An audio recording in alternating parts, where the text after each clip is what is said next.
Chapter 11. The Bait and Switch. It was, for once, silent in the Slytherin common room. The silence was a long time coming. For most of the evening, it was filled the angry grumbles of its housemates, outraged by another humiliating loss to Gryffindor on the Quidditch pitch. Blame had been liberally passed around from Flint for not training his team properly, to Oliver Wood having too much time on the pitch with his own team, to the weather being foul, to the new brooms being too much for the more seasoned players to handle. And then, inevitably, the blame was shifted to Draco Malfoy. Marcus Flint hadn't let up on his young seeker from the moment they stepped out of the pitch. Malfoy had not so much dropped the ball as he hadn't even seen it in the first place. The golden snitch was a tiny, glimmering ball that zipped around the field, showing up one moment and disappearing the next. It was the Seeker's job, their only job, to catch it and bring the match to an end. This was the position that Malfoy had been brought onto the team to play, and it was this task that he had failed at spectacularly. In front of the whole of Slytherin House, he'd been dressed down and sneered at by the entire Slytherin team, with not a single person coming to his defense.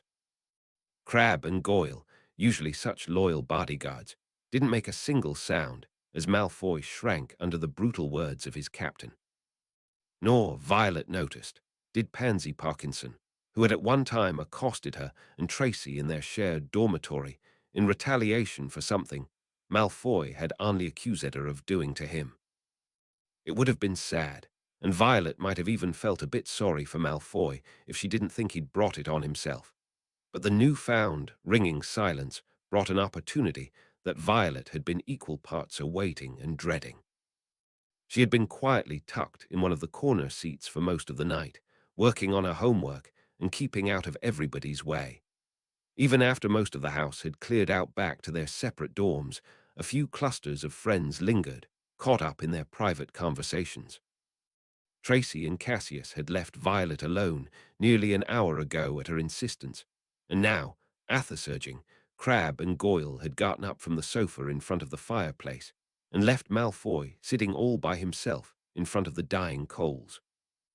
There was only one other person in the common room with them now, a fifth-year girl, not paying attention to anything besides the mountain of homework in front of her. Violet waited another 10 minutes, just to let steel her already frazzled nerves before rising from her shadowy seat. Draco had been sitting in the same place all night. He took up one end of the long, leather sofa, arm draped over the side, in a way that might have looked casual if his hand weren't clenched in such a tight fist. Violet crossed the room and sat, where she had never sat before, in the middle of the sofa, right next to Malfoy. He stared into what was left of the fire, and she stared at him. It took another 3 minutes for him to even acknowledge her presence. "Something on my face, Potter," he spat, finally breaking the silence. "No, not that I can see," Violet said coolly. "Not even your usual insufferable sneer. They really knocked the wind out of your sails, didn't they?" Malfoy's face went a lurid shade of pink. His fist, still tightly clenched on the arm of the sofa, was white-knuckled and shaking. "I'd have thought they'd treat you with more respect, is all," Violet pushed, reclining casually, mimicking his pose and posture. "Especially after you just made such a fuss about the importance of respect between Yowell-bred types. Not that you know anything about that," Malfoy said coldly. "You and your brother come from the lowest of the low mudbloods and blood traitors. There's nothing well-bred about you. We're bred well enough to not be scared by all this going on with the Chamber of Secrets," Violet countered, jutting out her chin in a way she hoped made her look superior. Malfoy wasn't even looking at her, but it did make her feel more confident at least. She cast a sidelong glance at him. "Did you know that Harry thinks you're the heir of Slytherin?" "Me," said Draco, finally rounding on her. He did look genuinely perplexed. "I told him there's no way it's you," said Violet. "If it were, you'd have had a hard time shutting up about it." "It could be," Malfoy said, his voice low. He leaned menacingly toward her. "What would you think of that, Potter? Being so sure but being so wrong?" "I think I'm right," Violet told him firmly. She managed to hold his icy gaze, though her heart was beating wildly in her chest. Being stared down was never something she could handle, especially from someone whose eyes were filled with such malice, but to her surprise, Malfoy backed off.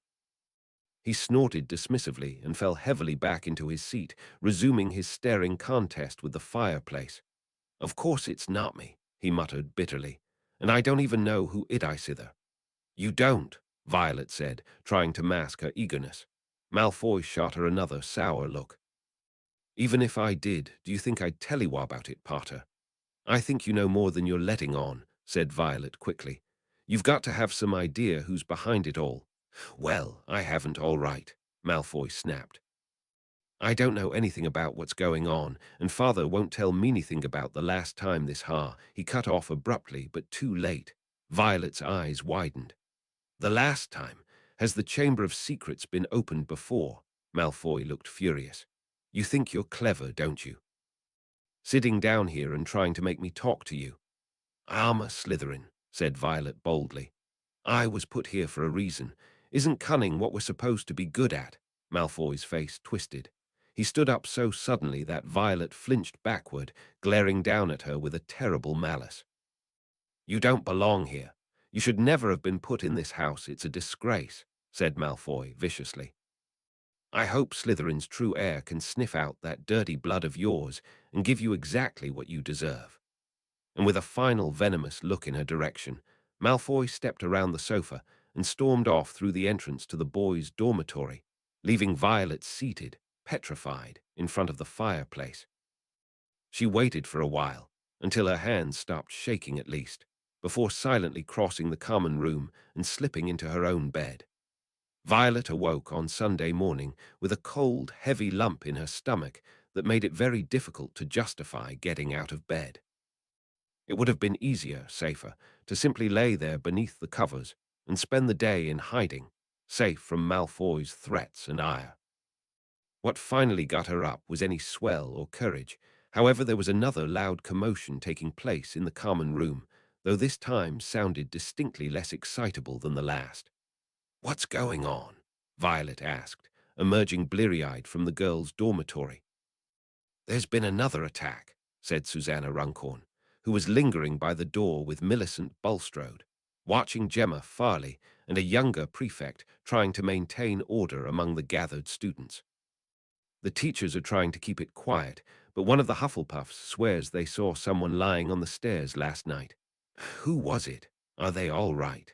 Susanna just shrugged. The cold weight in Violet's stomach grew even heavier. Tracy and Cassius were nowhere in sight, and neither was Malfoy. The common room was a sea of the familiar strangers when all she craved was comfort. She was halfway up the stairs out of the dungeons when she remembered that Harry was in the hospital wing, and presumably so was the victim of the night's attack. Only, when Violet got there, Harry was nowhere to be found. There was a large blue curtain set up at one end of the ward, blocking a bed from view, and for a moment Violet feared the worst. But she'd only taken a few steps into the door when Madame Pomfrey intercepted her. "Are you sick, dear?" "Injured? No, I'm Harry. Ah, yes, your brother was discharged this morning. He ought to be at breakfast." "Are they all right?" Violet asked quickly, trying to peer around Madame Pomfrey's skirts, but the matron had absolutely no problem blocking her view while shooing her from the room at the same time. A moment later, and Violet found herself back out in the hall with the double doors of the infirmary closed in her face. Now annoyed, Violet made her way into the great hall with a frown on her face, and there was Harry sitting with his friends, deep in a whispered conversation. None of them even looked up until Violet plopped herself down in the middle of them. "How's the arm?" she asked her brother, giving him a quick hug. "Fine, thanks," Harry said, showing his newly reboned hand and flexing his fingers for show. "Did you hear about Carlin?" "Carlin," Violet said in alarm. "The boy with the camera. The teachers haven't named him yet," Ron said quietly, but Harry saw when they brought him into the hospital wing last night. "Dumbledore and Professor McGonagall carried him in," said Harry. "They said he was petrified. He was just laying there, frozen, and the film in his camera was all melted. And Dumbledore said, Harry leaned in so close their foreheads bumped together, his voice dropped to a whisper, that the Chamber of Secrets had been opened again. "This isn't the first time. That's what Malfoy said too," Violet said. "I talked to him last night. Harry, he's not the heir and he doesn't know who is, but his father knows something and won't tell him." "What time was it?" Ron asked urgently. "When you talked to Malfoy, I mean." "Late," said Violet. "Past midnight. I had to stay up and wait until he was alone." Ron looked put out. "So it couldn't have been him that attacked Colin. Now what?" "There's something I haven't told you yet," said Harry, and they all turned to him. "Darby came to visit me last night." He quickly relayed to them everything that the house elf had said. The terrible danger Harry was supposedly in, the fact that he was responsible not only for the train barrier shutting them out, but the rogue bludger as well, and there was something else that he wouldn't or couldn't talk about. Dark deeds planned at Hogwarts, and Darby also knew about the chamber being opened before. "Did he say what was inside of it?" Hermione asked, wringing her hands nervously, but Harry shook his head. "He wouldn't tell me anything without trying to bash his own head in. All he wanted was to make me leave Hogwarts. So in order to protect you," Violet said, "he stopped us from getting on the train and then broke your arm." She shook her head. "You know what, Harry? If he doesn't stop trying to save your life, he's going to kill you." The news that Colin Creevey had been attacked and was now lying as though dead in the hospital wing had spread through the entire school by that afternoon. The air was suddenly thick with rumor and suspicion. The first years were now moving around the castle in tight-knit groups, as though scared they would be attacked if they ventured forth alone. Ginny Weasley, who apparently sat next to Colin Creevey in charms, was distraught, but Violet felt that Fred and George were going the wrong way about cheering her up. They were taking turns covering themselves with fur or boils and jumping out at her from behind statues. They only stopped when Percy Weasley, apoplectic with rage, told them he was going to write Mrs. Weasley and tell her Ginny was having nightmares. Meanwhile, hidden from the teachers, a roaring trade in talismans, amulets, and other protective devices was sweeping the school. Harry said that Neville Longbottom had bought a large, evil-smelling green onion, a pointed purple crystal, and a rotting newt tail before the other Gryffindor boys pointed out that he was in no danger. He was a pureblood, and therefore unlikely to be attacked. Tracy, unbeknownst to Violet until later that week, had also bought into the amulet craze. She now wore a garish, faintly glowing bronze pendant pinned to her sweater beneath her robes, and even slept with it tucked beneath her pillow. "But you're half-blood," Violet reassured her. "The only people who are in danger are, my mother was Muggle-born too," Tracy whispered very quickly. "I know she was a witch, but she was Thean Leone in her family. I'm more Muggle than I am magic, Violet." "What if it's not enough?" Her round face was fearful, brown eyes wide, and nervous Violet didn't have an answer for that. She didn't know how much protection her small body would offer, but she made use of it as a shield, crawling out of the warmth of her own bed and joining Tracy under the covers of hers. The year before, Tracy had promised to protect her from he who must not be named himself. The least Violet could do was return the favor. In the second week of December, Professor Snape came around as usual, collecting names of those who would be staying at school for Christmas. Violet, Tracy, and Cassius signed his list. Much to their surprise, Malfoy had already signed it as well. He'd gone home last year and bragged loudly about the grand feast held at his family's manor and all of the expensive presents he'd been given. Violet thought it was especially strange for him to stay, considering the amount of trouble he planned to get himself into. She hadn't meant to eavesdrop. Violet had forgotten two of her course books on her desk in the potions classroom, and had only enough time left in their lunch break to run and grab them. Only when she rounded the corner, it was to find the classroom door already ajar, and the large, intimidating forms of Crabbe and Goyle standing guard on either side of it. Violet quickly ducked back around the corner and hoped they didn't see her. She waited there, tucked into the shadows behind the statue of a stone bear, until the sound of multiple footsteps started coming back up the hall toward her. Ought to give him a nasty surprise, Malfoy's voice was saying, and Violet didn't have to see him to know he was wearing a nasty grin. Longbottom's too stupid to even notice the difference. The three of them passed by, and Violet waited until their footsteps sounded far enough up the corridor before stepping out from behind the statue. She had taken 2 steps toward the classroom door when a pair of strong hands grabbed her from behind and slammed her into the wall. "Sneaky," said the familiar, malevolent voice of Draco Malfoy, stepping in front of her as her vision refocused. "Sneaky, Sneaker Potter, have you been following me? Still think I might run off and open the Chamber of Secrets while no one's looking?" "No," Violet stammered, trying to break free of Goyle's grasp. He was much larger and stronger than her, and pinned her easily to the cold stone wall by the shoulders. "I left my books in class." "Shut up," Malfoy said, glaring. "Nobody was supposed to be down here. You keep getting in my way, Potter, and I don't like it. Tell me what you heard." "Nothing," she said quickly. "I didn't see or hear anything." Crabbe, the shorter of Malfoy's 2 lackeys, stepped forward. He grabbed Violet's arm, yanked up the sleeve of her robe, and began twisting. Her skin felt like it was on fire. "Stop it," Violet cried, hot tears of pain spilling down her cheeks as she tried vainly to wriggle out of the boy's grasp. "Please, I didn't see anything. I swear I didn't." Crabbe gave a final, vicious twist and then let go. The skin of her forearm was already turning an angry, swollen red as Violet clutched it to her chest. Malfoy still loomed in front of her. "Good," he said, eyeing her arm. "Remember that, and keep your mouth shut, or I'll have him take the skin off properly next time." Malfoy snapped his fingers and Goyle let go of Violet. She dropped a few inches without him holding her up, and her legs very nearly gave out beneath her. Malfoy, Crabbe, and Goyle walked away, laughing, and left her alone in the corridor, crying and scared. Violet didn't even bother getting her books out of the classroom. She waited for as long as she dared. It took a long time to catch her breath and stop from sobbing, and to make the tears stop coming. She didn't want to walk back upstairs and have everyone be able to tell she'd been crying again.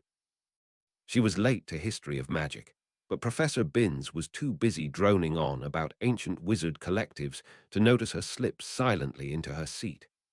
Violet kept her head down and her mouth shut, and pushed Malfoy and his threats from her mind until the following Thursday.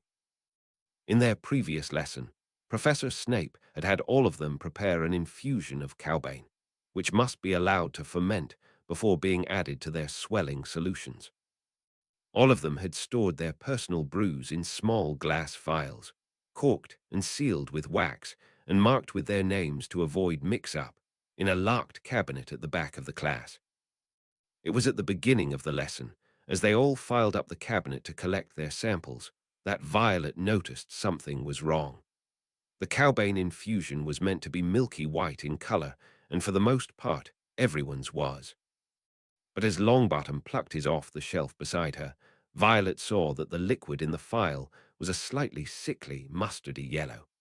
Even Neville, whose hands shook every moment that he was in Professor Snape's classroom, couldn't have produced something so far off the mark. Violet lurched forward into Neville, knocking the vial out of his hands. "Oh, let me get it," she said, bending down to help him pick it up, only to nudge it further out of his grasp. Doing her best to make it look accidental, Violet knocked the vial and sent it spinning into the dark crevice beneath the cabinet. "Neville, I'm so sorry," she moaned, making a great show of reaching beneath and trying to grasp it. "I can't quite, it's too far." "It's all right, Violet," Neville muttered, looking very much on the verge of tears. "I didn't have a good hold on it." Violet's heart broke for this boy. While her actions may have protected him from whatever Malfoy had done to his infusion, with nothing to present, he was sure to bear the brunt of another cruel assault from Professor Snape. "Here," Violet said, making up her mind. She pressed her perfect milk-white solution into Neville's shaking hands. "Use mine." "Oh," Neville looked stunned. No, I can't," over his shoulder. Across the room, Violet caught sight of Malfoy. He was staring straight at them, watching everything, with Crabbe standing menacingly behind him. He'd seen what Violet had done. She set her jaw and looked back to Neville. "Please," she said, smiling kindly. "It's the least I can do." Neville blinked at her for a moment before smiling back, and she watched him walk away, clutching her file with both hands for safekeeping. Violet ducked back beneath the cabinet and easily snatched up Neville's infusion.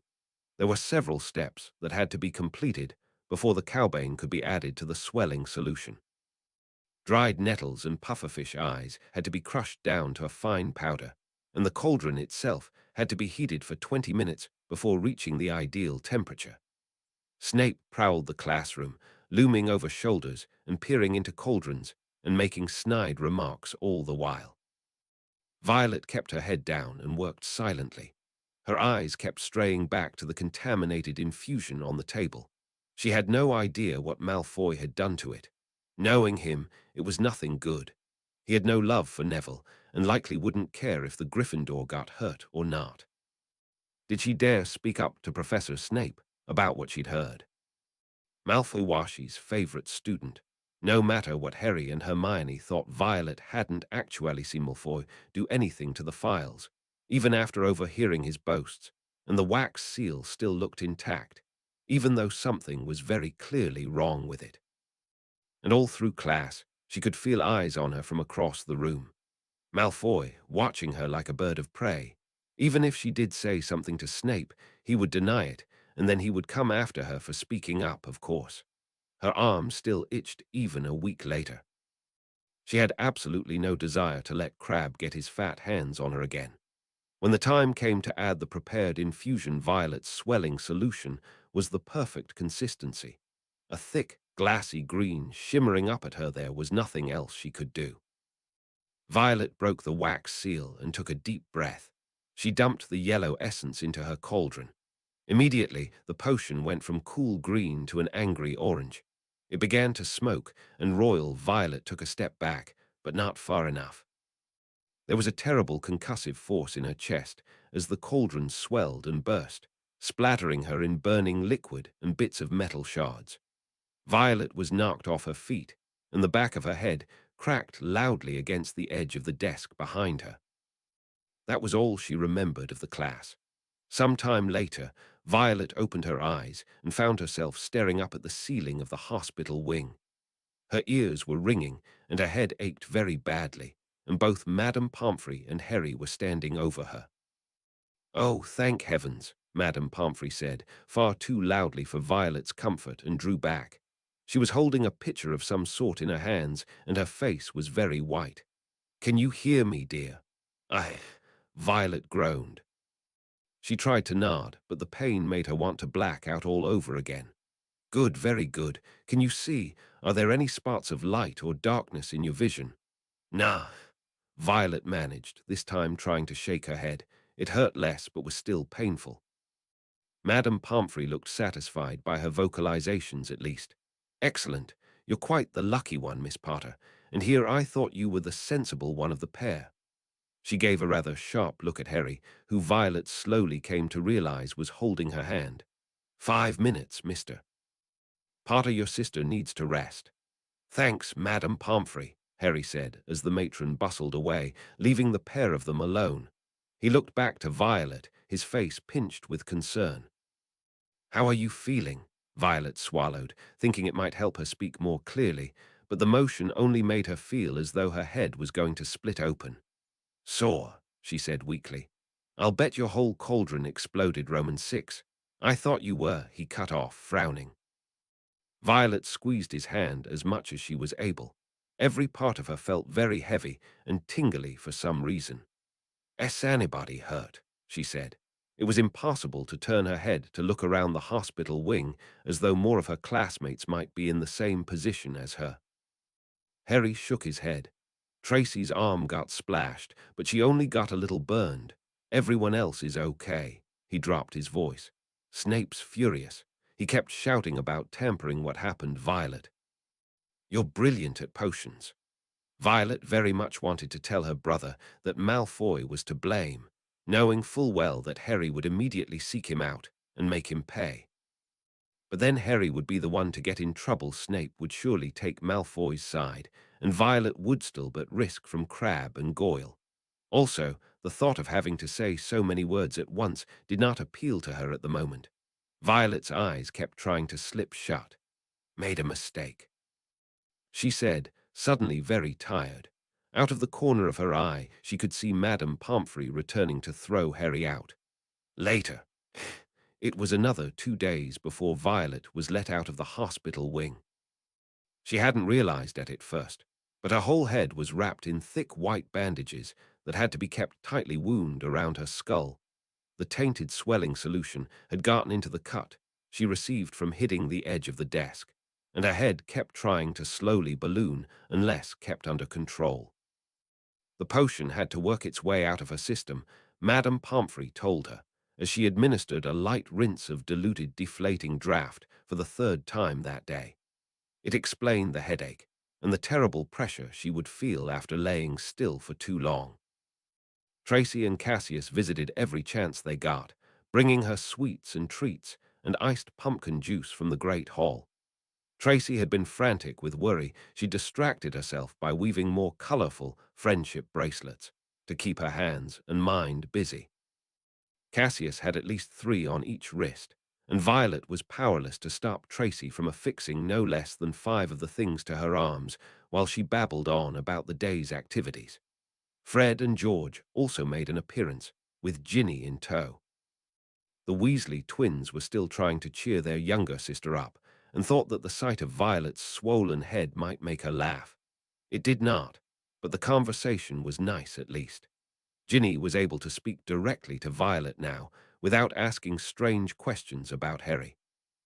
And she did smile when Violet gifted her with one of Tracy's bracelets. That was something, at least. No visitors were allowed to remain for long, however. On the other side of the room, a large blue curtain blocked one of the beds from sight. Violet knew that Colin Creevey was just behind it, supposedly frozen in place like a living statue. Madame Pomfrey only went behind the curtain twice a day, and never for very long. She always came out looking sad.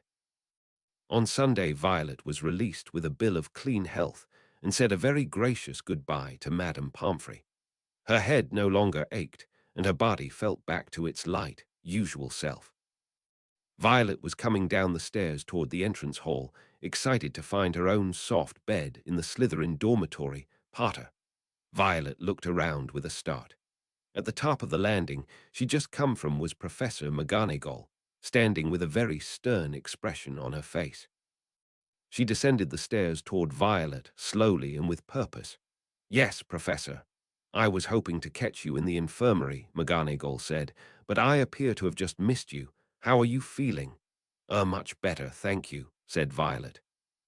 She kept forgetting how tall Professor McGonagall was, and it didn't feel good at all to be looked at down that pointed nose. "I'm glad to hear it," said Professor McGonagall. "If you would follow me, please, Potter, I believe we need to have a word." Violet's heart sank all the way down to her knees. Professor McGonagall wasn't her head of house, but she was the school's deputy headmistress. The only reason she would be the one speaking to Violet would be if something was very wrong, or if she was in a lot of trouble. With the blood rushing in her ears, Violet followed quietly behind Professor McGonagall all the way to her first-floor office. On the way, coming up from the Slytherin dungeons, was the Slytherin Quidditch team, dressed in their green robes and each carrying their fancy new broomsticks, clearly on their way to practice. Violet locked eyes with Draco Malfoy. He stopped, narrowed eyes following her as she crossed the hall, and she couldn't shake the feeling of a target being locked onto her back. Things only got worse once the door to the office opened. Professor McGonagall stepped back to let Violet enter, and there, standing in wait in front of the desk, was the black-clad, frowning form of Professor Snape. He said nothing as Violet stepped inside, followed by Professor McGonagall, but Snape's cold gaze made Malfoy's glare look like a friendly smile. Professor McGonagall took a seat behind her grand wooden desk and leaned forward. She looked at Violet over the rims of her rectangular glasses. "Have a seat, Potter," Violet sat. She clasped her hands together to stop them from shaking. "It was brought to my attention," said Professor McGonagall, "that a student from my house had some concerns about your recent visit to the hospital wing. Mr. Longbottom was very upset to hear the extent of your injuries. He seems to believe that such a fate was intended for him." Snape, who had been silently looming over Violet since she sat down, reached into his pockets and produces two small, familiar phials. One was full of a milky white liquid, sealed with red wax, and the other was open and empty, and had a large chip out of the lip. Each phial bore a paper label which read, respectively, V. Potterandon, Longbottom. Professor Snape set both of them on the desk in front of Violet. She stared and swallowed. "Oh, I found thighs," Snape said, pointing to the chipped, empty phial in the remains of your station. "And this," he pointed to the intact phial, "was reluctantly given to me by Mr. Longbottom when I confronted him." "I spoke to Mr. Longbottom as well," said Professor McGonagall, and she shot Snape a reproachful look. "He confided in me that before class, as the two of you were collecting your ingredients, you were very insistent that he should swap his infusion for yours, even going so far as to knock the phial from his hand. Is this true, Miss Potter?" Professor McGonagall was looking at her very sternly, and Violet was certain that both teachers could hear the rapid pounding of her heartbeat. She hadn't planned anything beyond getting the tainted phial away from Neville. There was a saying she'd read somewhere that seemed very applicable right now. No good deed goes unpunished. Slowly, and without meeting McGonagall's eyes, Violet nodded. Snape picked up the empty phial and gave it a small sniff. "This infusion has been soured, likely with bile of some sort," he said softly. "Such a toxin clearly destabilized the potion it was added to, resulting in the explosion you suffered. Curious, considering there is no bile used in a swelling solution, and no reason for it to have been able to contaminate the cowbane. Also curious, Potter, that you were able to identify the tinted sample in the entire stock, and go to such lengths to take it for yourself. Such a strange series of circumstances." Violet's gaze was locked on the polished wood grain of Professor McGonagall's desk. She didn't have to look up at Snape to feel his black eyes boring into her. And she couldn't look up across the desk without meeting the same intense scrutiny from Professor McGonagall. The truth was bursting in the back of her throat, desperately trying to claw its way out. It would be so simple just to tell them what she'd heard. Malfoy, coming out of the classroom after hours, talking about giving Neville a nasty surprise. She could tell them about being caught, and the way she'd been held and hurt by Crabbe and Goyle on Malfoy's orders. The redness and bruises had long since faded from her arm, but surely they would believe her. Even Snape, who often went out of his way to support Malfoy, might believe the truth if only she were brave enough to speak it. But Violet wasn't brave at all. She wasn't a Gryffindor, and she wasn't Harry, and she didn't want it getting back to Malfoy that she'd been the one to get him in trouble. She wouldn't put it past him at all to take the skin off her arm or find some other way to hurt her. And Violet was very tired of people hurting her. "I did it," she said, forcing her face into a guilty expression. "I put the bile in Longbottom's infusion." There was silence in the office. The two teachers shared a look at one another. "You," said Professor McGonagall, sounding shocked. "But Miss Potter, why would you do such a thing?" "It was a prank," Violet lied, easily. I thought it would be funny for the swelling solution to blow up in his face. But I added too much bile, and I was scared it would really hurt him if he used it, so I made him switch with me." "And then you used the infusion yourself," Snape said sharply, "knowing that it would cause a volatile reaction." "I thought it wouldn't be suspicious if I was the one who got hurt," said Violet, shrugging. She felt completely numb. And I didn't think it would be so bad. The hospital visit wasn't part of the plan." There was another long silence as Violet's words sank in. It was all lies. She had no idea what was in that phial, and it had been very stupid to dump it straight into her cauldron. But she never expected to be sent to the hospital wing. What Malfoy had done was more than a nasty surprise. It was an attack. She had taken the blow, and now she was going to take the fall. "Miss Potter," said Professor McGonagall, removing her glasses with a sigh. "This behavior is completely unexpected from you." "Indeed," said Snape, still staring down at her. "I'm shocked that a bright student such as yourself would partake in such base schemes." Violet shifted uncomfortably. She could practically feel the disapproval in Professor Snape's tone, and somehow that was almost as bad as if he'd shouted at her. She would have preferred shouting. Honestly, it would have made her cry again, but at least she was used to it. This cold disappointment was new and didn't sit well with her. "There must be some punishment for this, of course," Snape continued. 20 points from Slytherin for sabotaging another student's work, and you will serve a month of detention scouring cauldrons to make up for the mess you made of my classroom. Is that understood, Potter?" Violet nodded numbly. Again, Professor McGonagall sighed and leaned back into her chair. "I believe an apology is owed to Mr. Longbottom as well," said Professor McGonagall. She shook her head. "Really, Miss Potter, I am astonished that you would do such a thing. I hope this punishment is enough to impress upon you the severity of your actions and deter you from repeating such offenses. You may go, Potter, but really I can't believe this from you of all people." "Can't you, Minerva?" said Professor Snape as Violet got shakily to her feet. For just a moment she looked into the black, cold tunnels of his eyes. They pierced into the very heart of her. After all, why would she lie? Chapter 12. The Dueling Club. Thanks to her years with the Dursleys, Violet was used to being punished for wrongs that she hadn't committed. She and Harry were blamed for just about everything that went wrong on Privet Drive, from leaky old taps to creaky floorboards, not to mention all the things that Dudley had ruined or broken while his mother and father were looking the other way.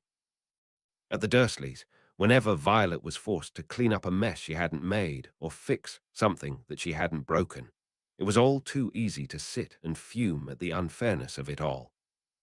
Now, sitting in detention on the floor of the potions classroom, Violet had absolutely no one to blame but herself. Professor Snape had her scouring cauldrons from the day's lessons by hand, which was no easy task. She'd been given a pair of gloves, a stiff-bristled brush, a bucket of sudsy water, and a spray bottle of pungent, sour-smelling green liquid. Half a dozen cauldrons were stacked around her.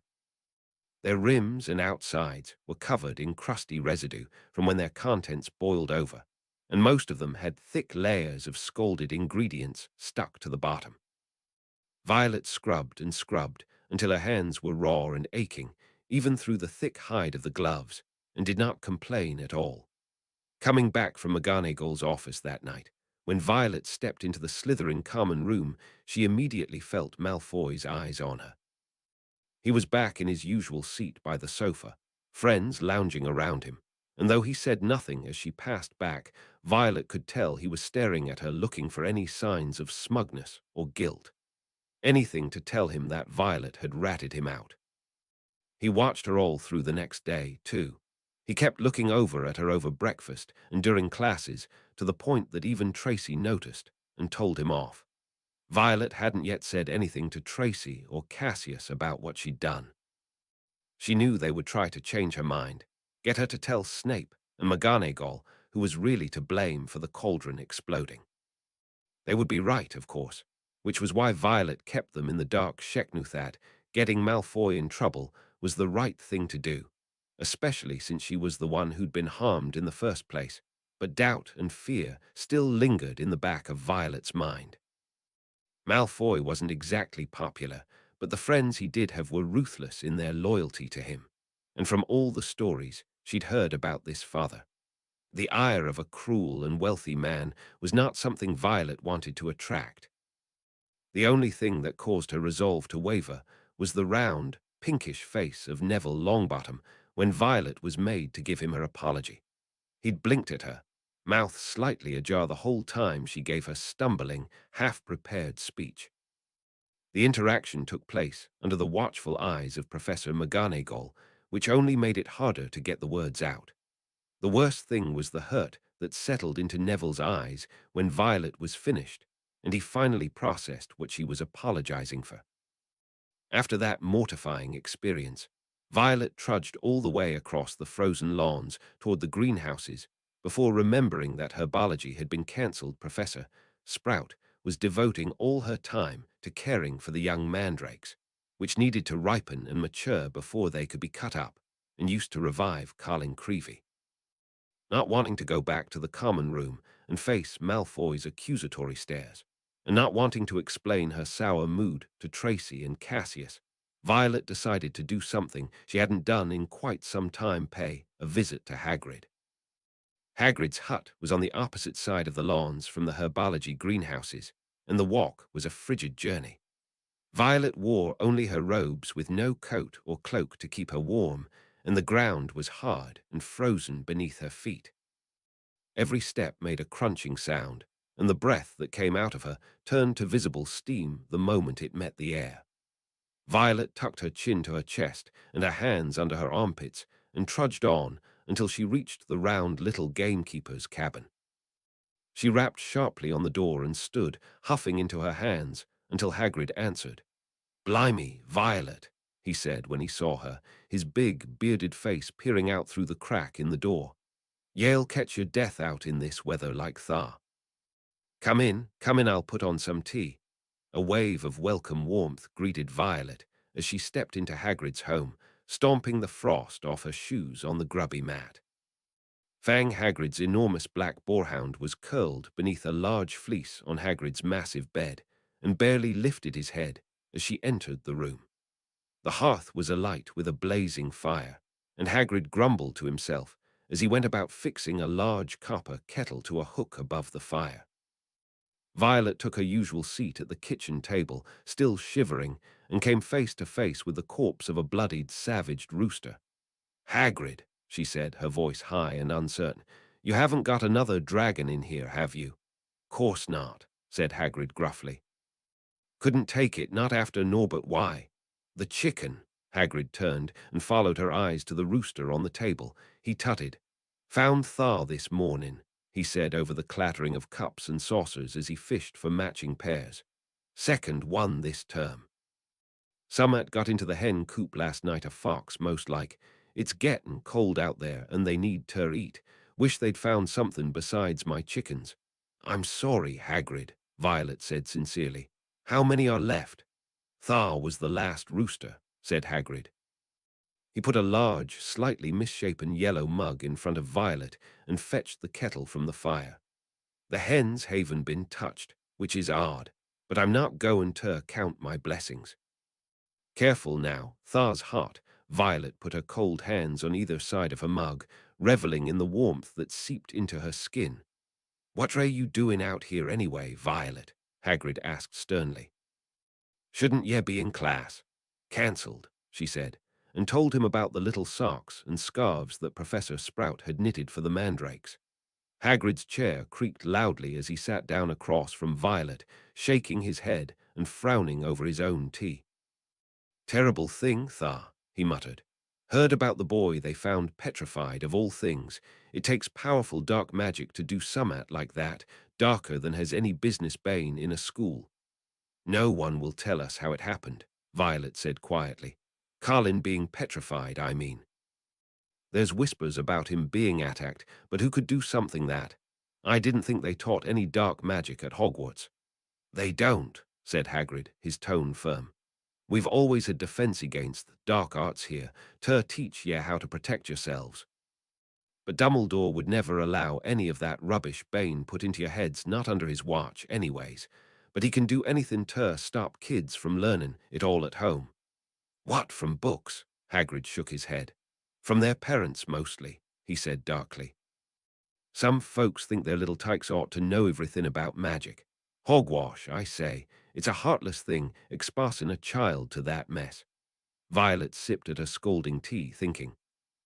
She wondered how many dark spells Malfoy's parents had taught him, and then quickly decided she would rather not find out. All the more reason to stay out of his way, Violet reasoned. "Hagrid, do you think a student even could petrify someone?" she asked. "I mean, isn't that a powerful sort of spell?" "Aye, if it were a spell at all," Hagrid said, and Violet perked up. "What do you mean? What else could it be?" Potion, maybe, Hagrid said, shrugging. And there's creatures that can do it defense mechanism or fur hunting. But if some great beast were running around the castle turning folks to stone left and right, I think Dumbledore might have put a stop to it by now. Hagrid chuckled, smiling down into the absurdly small teacup in his hand. Great man, Dumbledore, great man. He'll get this sorted, Violet, darn you worry. Albus Dumbledore has done more for this school than anyone else in the whole history of Hogwarts. Before he was headmaster, when he was still teaching Transfiguration here, he always stepped up any time there was trouble. He put his foot down and tried to protect us all the last time there was all this chamber us secrets business, and he stood by me when no one else did after they blamed me for. Hagrid stopped speaking suddenly. He looked at Violet, who was listening to him with rapt attention, and his great bearded face went sickly white. Enough o' that, said Hagrid gruffly. Shouldn't I said any of that to ye? Were you in school the last time the Chamber of Secrets was opened, Hagrid? Violet asked eagerly. Did you know Moaning Myrtle before she died? Hagrid's face went green. He got to his feet so abruptly the cups and saucers rattled and began clearing the table. Time for ye to go, he said loudly, no longer looking at Violet. Can't have ye missing another class. I told you it was cancelled, Violet said. Hagrid, please, you have to know something more about hay. Hagrid plucked the teacup right out of Violet's hands, and the next moment he'd practically tipped her out of her chair. Nice to see you, Violet, he said, pushing her firmly toward the door. Good talk, my big bloody mouth, but I want to keep talking to you, Violet protested as Hagrid shoved her out onto the stone steps. She whirled around to face him, just in time for the heavy wooden door to close in her face with a loud snap. Furious and bewildered, Violet beat at the door with both fists. Hagrid, Hagrid, that's not fair, and I wasn't done with my tea. Hagrid, after 5 minutes of ineffective shouting and knocking, Violet's anger was no longer fiery enough to keep her warm. With no answer from within, Hagrid had also yanked the curtains shut to stop her glaring in at him, and no feeling left in her chilly fingers, Violet was given no choice but to stomp back up to the castle with hundreds more questions swirling around in her head. She would have to make another visit to the library. That evening, Violet, Tracy, and Cassius were walking across the entrance hall when they saw a small knot of people gathered around the notice board, reading a piece of parchment that had just been pinned up. Harry and his friends were there, too, and beckoned them over, looking excited. They're starting a dueling club, said a sandy-haired Gryffindor boy, speaking to Harry. First meeting tonight. I wouldn't mind some dueling lessons. They might come in handy one of these days. What, you reckon Slytherin's monster can duel? Said Ron, but he, too, read the sign with interest. Could be useful, Cassius said to Violet and Tracy as they went into dinner. Shall we go? The girls were all for it, so at 8 o'clock that evening they hurried back to the great hall. The long dining tables had vanished, and a golden stage had appeared along one wall, lit by thousands of candles floating overhead. The ceiling was velvety black once more, and most of the school seemed to be packed beneath it, all carrying their wands and looking excited. I wonder who'll be teaching us, said Tracy as they edged into the chattering crowd. Violet could see Harry near the front of the stage and was determined to make her way toward him. Probably Flitwick, Cassius said. He used to be a dueling champion back in the day. I'll bet he'd be a wicked teacher. As long as it's not, Violet began, but she ended on a groan. Gilderoy Lockhart was walking onto the stage, resplendent in robes of deep plum and accompanied by none other than Professor Snape, wearing his usual black. Lockhart waved an arm for silence and called, gather round, gather round. Can everyone see me? Can you all hear me? Excellent. Now, Professor Dumbledore has granted me permission to start this little dueling club, to train you all in case you ever need to defend yourselves, as I myself have done on countless occasions. For full details, see my published works. Let me introduce my assistant, Professor Snape, said Lockhart, flashing a wide smile. He tells me he knows a tiny bit about dueling himself, and has sportingly agreed to help me with a short demonstration before we begin. Now, I don't want any of you youngsters to worry. You'll still have your potions master when I'm through with him. Never fear. Snape's gonna kill him, Cassius muttered in Violet's ear, unable to keep the grin off of his face. Indeed, Snape's upper lip was curling. Violet wondered why Lockhart was still smiling. If Snape had been looking Ather-like, that she'd have been running as fast as she could in the opposite direction. Lockhart and Snape turned to face each other and bowed.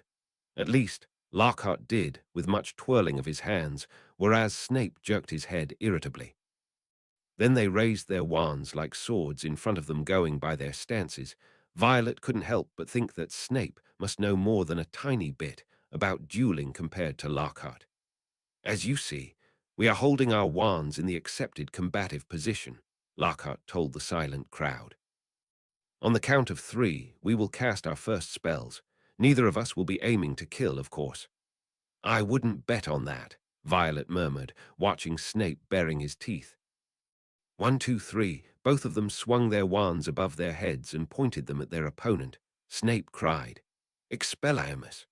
There was a dazzling flash of scarlet light, and Lockhart was blasted off his feet. He flew backward off the stage, smashed into the wall, and slid down it to sprawl on the floor. Malfoy and some of the other Slytherins, including Cassius, cheered. Lockhart was getting unsteadily to his feet. His hat had fallen off, and his wavy hair was standing on end. "Well, there you have it," he said, tottering back to the platform. "That was a disarming charm, as you see. I've lost my wand. Ah, thank you, Miss Brown, yes. An excellent idea to show them that, Professor Snape. But if you don't mind my saying so, it was very obvious what you were about to do. If I had wanted to stop you, it would have been only too easy. However, I felt it would be instructive to let them see." Professor Snape was looking murderous. Possibly Lockhart had noticed, because he said, "Enough demonstrating. I'm going to come amongst you now and put you all into pairs. Professor Snape, if you'd like to help me." They moved through the crowd, matching up partners. Lockhart teamed Cassius with a Ravenclaw girl who looked to be in his year, and Snape simply nodded when Tracy and Violet moved hopefully toward each other. Violet noticed, however, that he made a point of putting Harry and Malfoy together. Ron was put with a sandy-haired Gryffindor boy, and Hermione was stuck with Millicent Bulstrode. Susanna Runcorn got partnered with Goyle and looked like she might flee. "Face your partners," called Lockhart back on the platform, "and bow." Violet and Tracy bowed deeply and dramatically to one another, giggling. "Wands at the ready," shouted Lockhart. "When I count to 3, cast your charms to disarm your opponents on Lito. Disarm them. We don't want any accidents now. 1, 2, 3. Richter, started Tracy, swinging her wand high over her head, but Violet was faster. "Expelliarmus," she cried, mimicking Snape's demonstration spell. Her aim wasn't quite perfect. The spell hit Tracy in the shoulder instead of the chest. But to Violet's amazement, Tracy's arm jerked backward, and the wand was forcefully knocked from her hand, sailing a good 10 feet into the air. Tracy only just managed to catch it as it hurtled, spinning wildly, toward the floor. She looked at Violet in awe. Around them, the room had devolved into chaos. Cassius was drenched in water and visibly chattering. Some feet away, Malfoy was on his knees, gasping with laughter, and in front of him Harry's legs were jerking uncontrollably beneath him. "I said disarm only," Lockhart shouted in alarm over the heads of battling crowd, to little effect. "Stop! Stop!" It was Snape, however, that took charge. He pointed his wand skyward above the crowd and yelled, "Finite incantatum."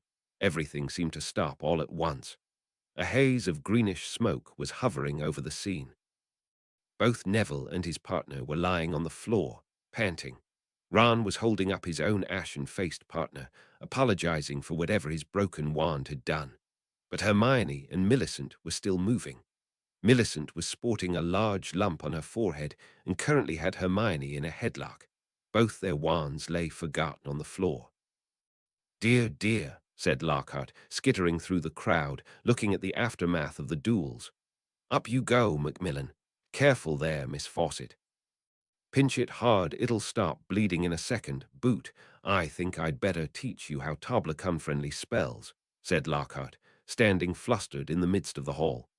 He glanced at Snape, whose black eyes glinted, and looked quickly away. Let's have a volunteer pair, Potter and Potter. How about that? I suggest not, said Professor Snape suddenly, gliding over to Lockhart's side. Even if Miss Potter had not recently suffered a concussion, I doubt the pair of them are willing to raise their wands against one another. Violet's face immediately went hot. How about Malfoy and Potter, said Snape with a tight smile. Excellent idea, said Lockhart, gesturing Harry and Malfoy into the middle of the hall as the crowd backed away to give them room. Violet pushed her way to the front near where Harry stood and gave him an encouraging double thumbs up. Lockhart bustled excitedly over to him. Now, Harry, said Lockhart, when Draco points his wand at you, you doth eyes. He raised his own wand, attempted a complicated sort of wiggling action, and dropped it. Snape smirked as Lockhart quickly picked it up, saying, Whoops, my wand is a little overexcited. Snape moved closer to Malfoy, bent down, and whispered something in his ear. Malfoy smirked, too. Violet didn't like the look of that at all. Harry looked up nervously at Lockhart and said, Professor, could you show me that blocking thing again? Lockhart cuffed Harry merrily on the shoulder. Just do what I did, Harry. What, drop his wand? Tracy murmured. Thankfully, Lockhart didn't hear her. 3, 2, 1, go, he shouted. Malfoy raised his wand quickly and bellowed, Serpensortia. The end of his wand exploded. Violet watched, aghast, as a long black snake shot out of it, fell heavily onto the floor between Malfoy and Harry, and raised itself, ready to strike. There were screams as the crowd backed swiftly away, clearing the floor. Violet remained frozen, eyes fixed on the snake as it reared toward Harry. Don't move, Potter, said Snape lazily, clearly enjoying the chaos. I'll get rid of it. He had taken a single step toward the snake when it spasmed suddenly, its tail curling around itself as it writhed on the floor. Harry was still standing in front of it, eyes wide, mouth hanging open. Why didn't he run? The snake was still twitching oddly, as though held in place by some invisible force. But if Harry didn't get away from it soon as suddenly as it began, the muscles of the snake ceased to spasm. Its black head swiveled around, and a pair of slit, yellow eyes met Violet's in the crowd. It lunged, smooth body uncoiling rapidly, hissing and furious. It slithered straight toward her, fangs exposed, poised to strike. Harry said something, and the snake stopped. Or Haramus, they've said something. Violet heard his voice through the panic, heard the words coming out of his mouth, but it was strange. She couldn't understand him. The snake, however, could miraculously. It slumped to the floor, docile as a thick, black garden hose in front of Violet. It looked up at her, and Violet looked over at Harry. He was grinning, and looked as though he expected her to be grinning back, only Violet was far too stunned, and the whole hall had fallen far too silent. Everyone was looking at them. Snape stepped forward, waved his wand, and the snake vanished in a small puff of black smoke. He, too, was looking at Harry strangely. It was a shrewd and calculating look, and Violet didn't understand it.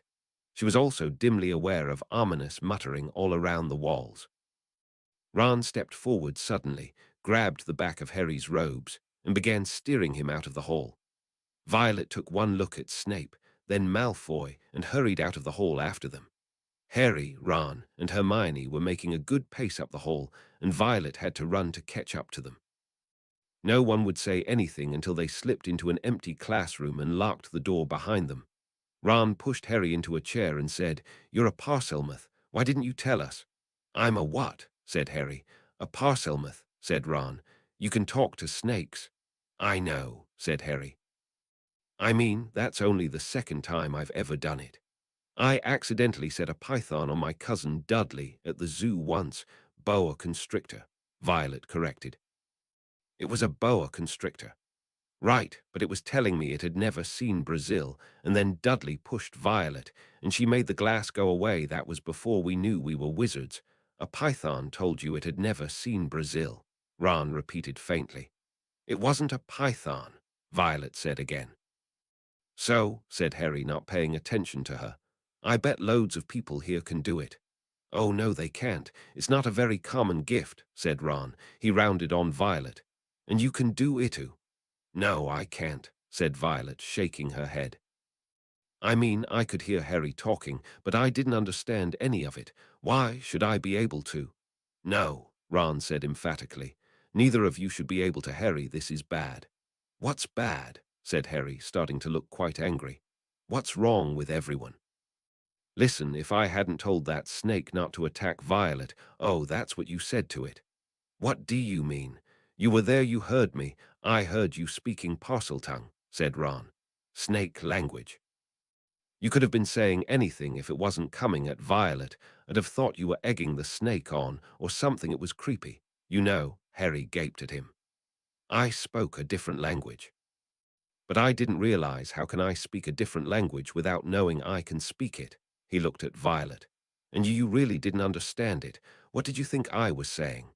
I don't know, said Violet, uncomfortable with the dark looks that Ron and Hermione were sharing with one another. It just sounded, I dunno, soft. Harry was looking very angry now. Do you want to tell me what's wrong with stopping a massive snake from killing my sister? He said to Ron and Hermione.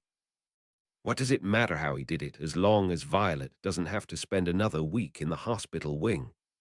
It matters, said Hermione, speaking at last in a hushed voice, because being able to talk to snakes was what Salazar Slytherin was famous for.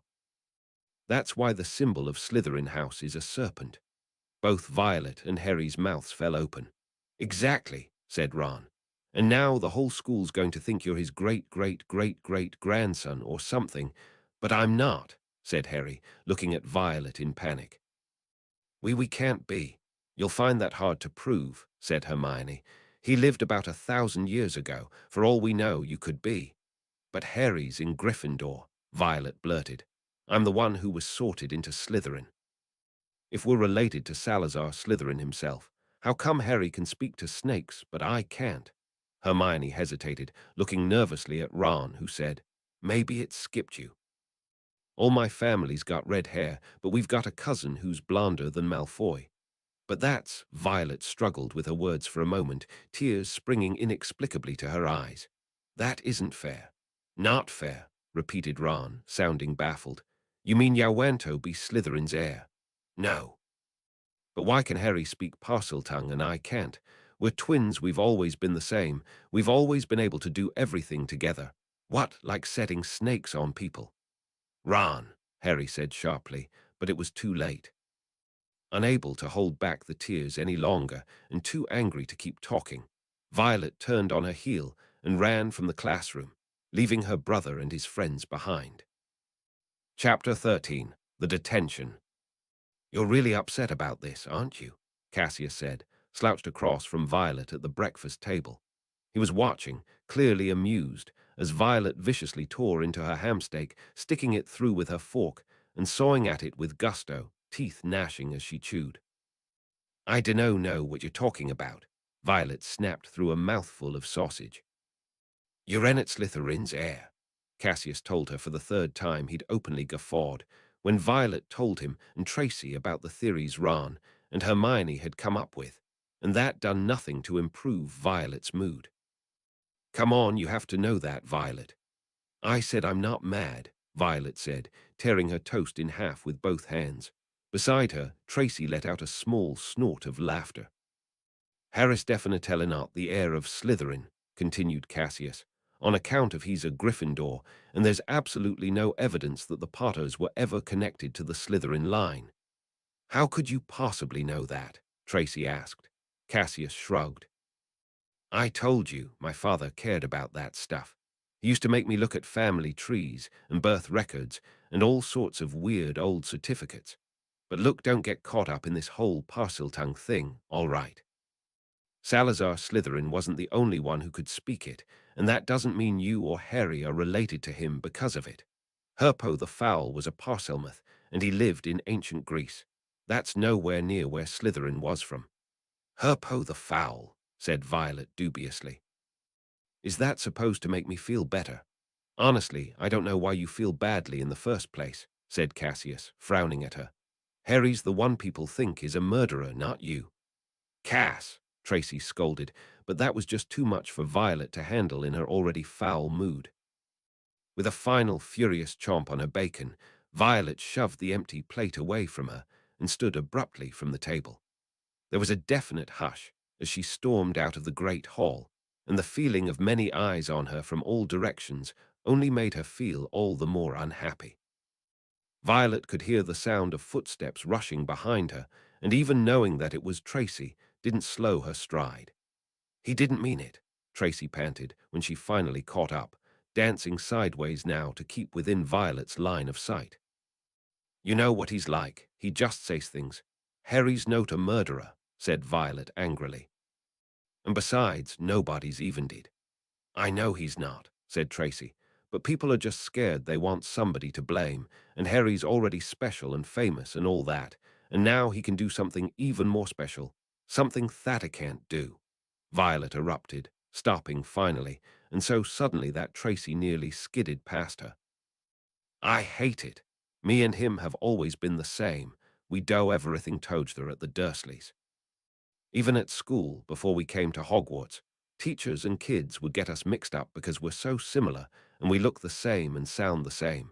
But now Harry can fly, and he's on the Quidditch team, and he saved everybody from who last year again, and now he can talk to snakes too.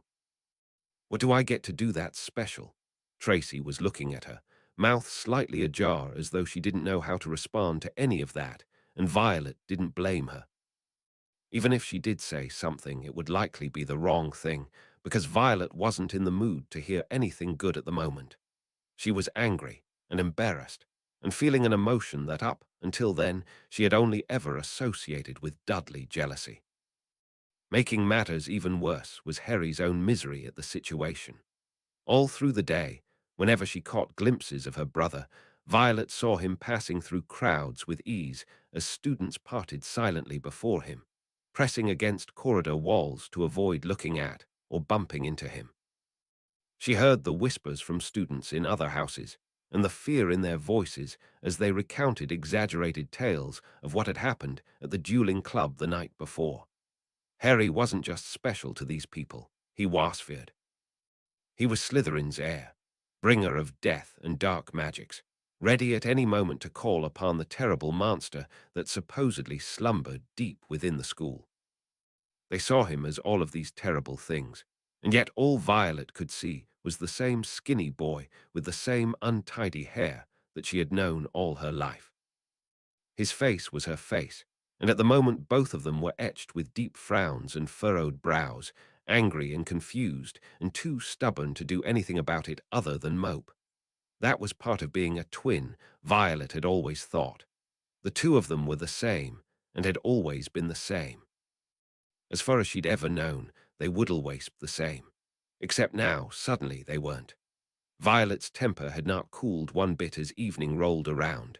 It dimmed and simmered, sometimes nearing the edge of going out, only for something to pop up and dump more fuel on the fire. Defense against the dark arts class was nothing more than a farce by this point. Lockhart had given up on practical demonstrations after his very first disastrous lesson with the pixies, and he had yet to teach them even a single defensive spell. All he did was read them excerpts from his books, usually passages about how dashing and triumphant he was, and make them act out dramatic scenes up at the front of the class. Violet was a favorite subject for him to call on, and today she was forced to play the part of the Brandon Banshee. And through sheer force of will I withstood the terrifying banshees, well, a bit louder, Violet, if you please, fending the creature off and backing her into a corner where, by the end of the lesson, Violet's throat was raw from screeching at increasingly higher intervals. The classroom was a sea of stares and sniggers as she was finally allowed back to her seat, and even being awarded 10 house points didn't make it worth the humiliation. And if Violet had thought she would find solace in potions class, a subject she excelled at, and a classroom where no nonsense was usually tolerated, then she was very sorely mistaken. Snape was relentless in his ridicule of Harry. Apparently word had gotten round to the teachers, through the whispers of students and staff room gossip, no doubt, that Harry was the prime suspect as the heir of Slytherin.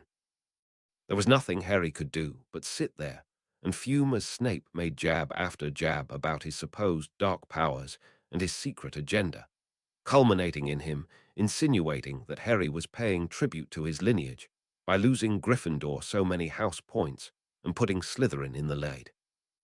Violet thought her brother's head might explode. She could see a vein popping in his temple from across the room, and Ron's constant whispering might well have been the only thing stopping him from launching himself at Professor Snape. Violet couldn't help but simmer quietly as well, annoyed by Snape's constant needling of her twin, but too intimidated to try standing up for him. It wasn't until the end of class that Professor Snape threw his ire her way as well. "Potter," he said, as the students were packing their bags. Harry and Violet looked up, but it was her eyes that he met. "Don't be late for your detention this evening. Even descendants of Slytherin himself have to suffer the consequences of their idiocy." Violet's face flushed as murmurs and giggles immediately sprung up around her. She nodded silently and hurried from the classroom, head tucked down to avoid the wary stares and glares. That night, full from dinner, Violet said goodnight to Tracy and Cassius and made her way down to the opposite side of the dungeons by herself. Professor Snape was grading papers at his desk when she arrived and said nothing when Violet entered the classroom. A pile of dirty cauldrons was already set out for her and settled into the grueling work without so much as a sigh. 3 hours later, when Violet was on her seventh cauldron, Professor Snape spoke. "Potter," Violet started, and very nearly sprayed scrubbing solution into her own face. She wasn't used to being spoken to during these detentions. When she looked up, Snape was still sitting behind his desk, staring at her. With one hand, he beckoned her forward. Violet stripped off her gloves and approached the desk. "Yes, sir." "How much longer do you plan to keep this up?" Snape asked. Violet looked back over her shoulder at her work. "Maybe another hour, sir. I've only got 3 cauldrons left, but there's a bunch of black stuff all down the side of one of them." "I mean, Miss Potter," Snape interrupted, his tone sharp. "How long do you intend to keep lying to me?" Violet's mouth fell open. What? She had never liked the cold, calculating nature of Professor Snape's black eyes, and liked it even less when they were turned on her in suspicion. Now they were fixed on her face, boring into her own green eyes with a stern intensity. "You didn't befoul Longbottom's infusion any more than he did it himself, and certainly not as a prank. I don't believe such base cruelty is in your nature, and yet you've taken both the blame and the punishment for it. Tell me why." Violet's stomach dropped. If Snape had known all along that she wasn't responsible, why had he kept her in detention? Why hadn't he said something sooner? "You're covering for someone, that much is clear," Professor Snape continued, still looking at her as though she were a fly on a pinboard. "Was it your brother?" "Of course not," Violet blurted. Her face reddened slightly. "I mean it was me, sir. I'm the one who, Potter, if you ever lie to me again, you'll spend the rest of your time at this school scrubbing toilets for Mr. Filch. Do you understand me?" Tears immediately sprang to Violet's eyes, hot and stinging even as she tried to blink them away. She dropped her gaze away from Snape's face, focusing on the walls of his wooden desk. Her voice was very small as she said, "I understand, sir." "Good," said Professor Snape. "Now tell me who is responsible." Violet almost couldn't see now for the tears in her eyes. It would be so simple just to blurt out Malfoy's name and tell Snape everything that she'd heard him say. She wouldn't be in trouble anymore.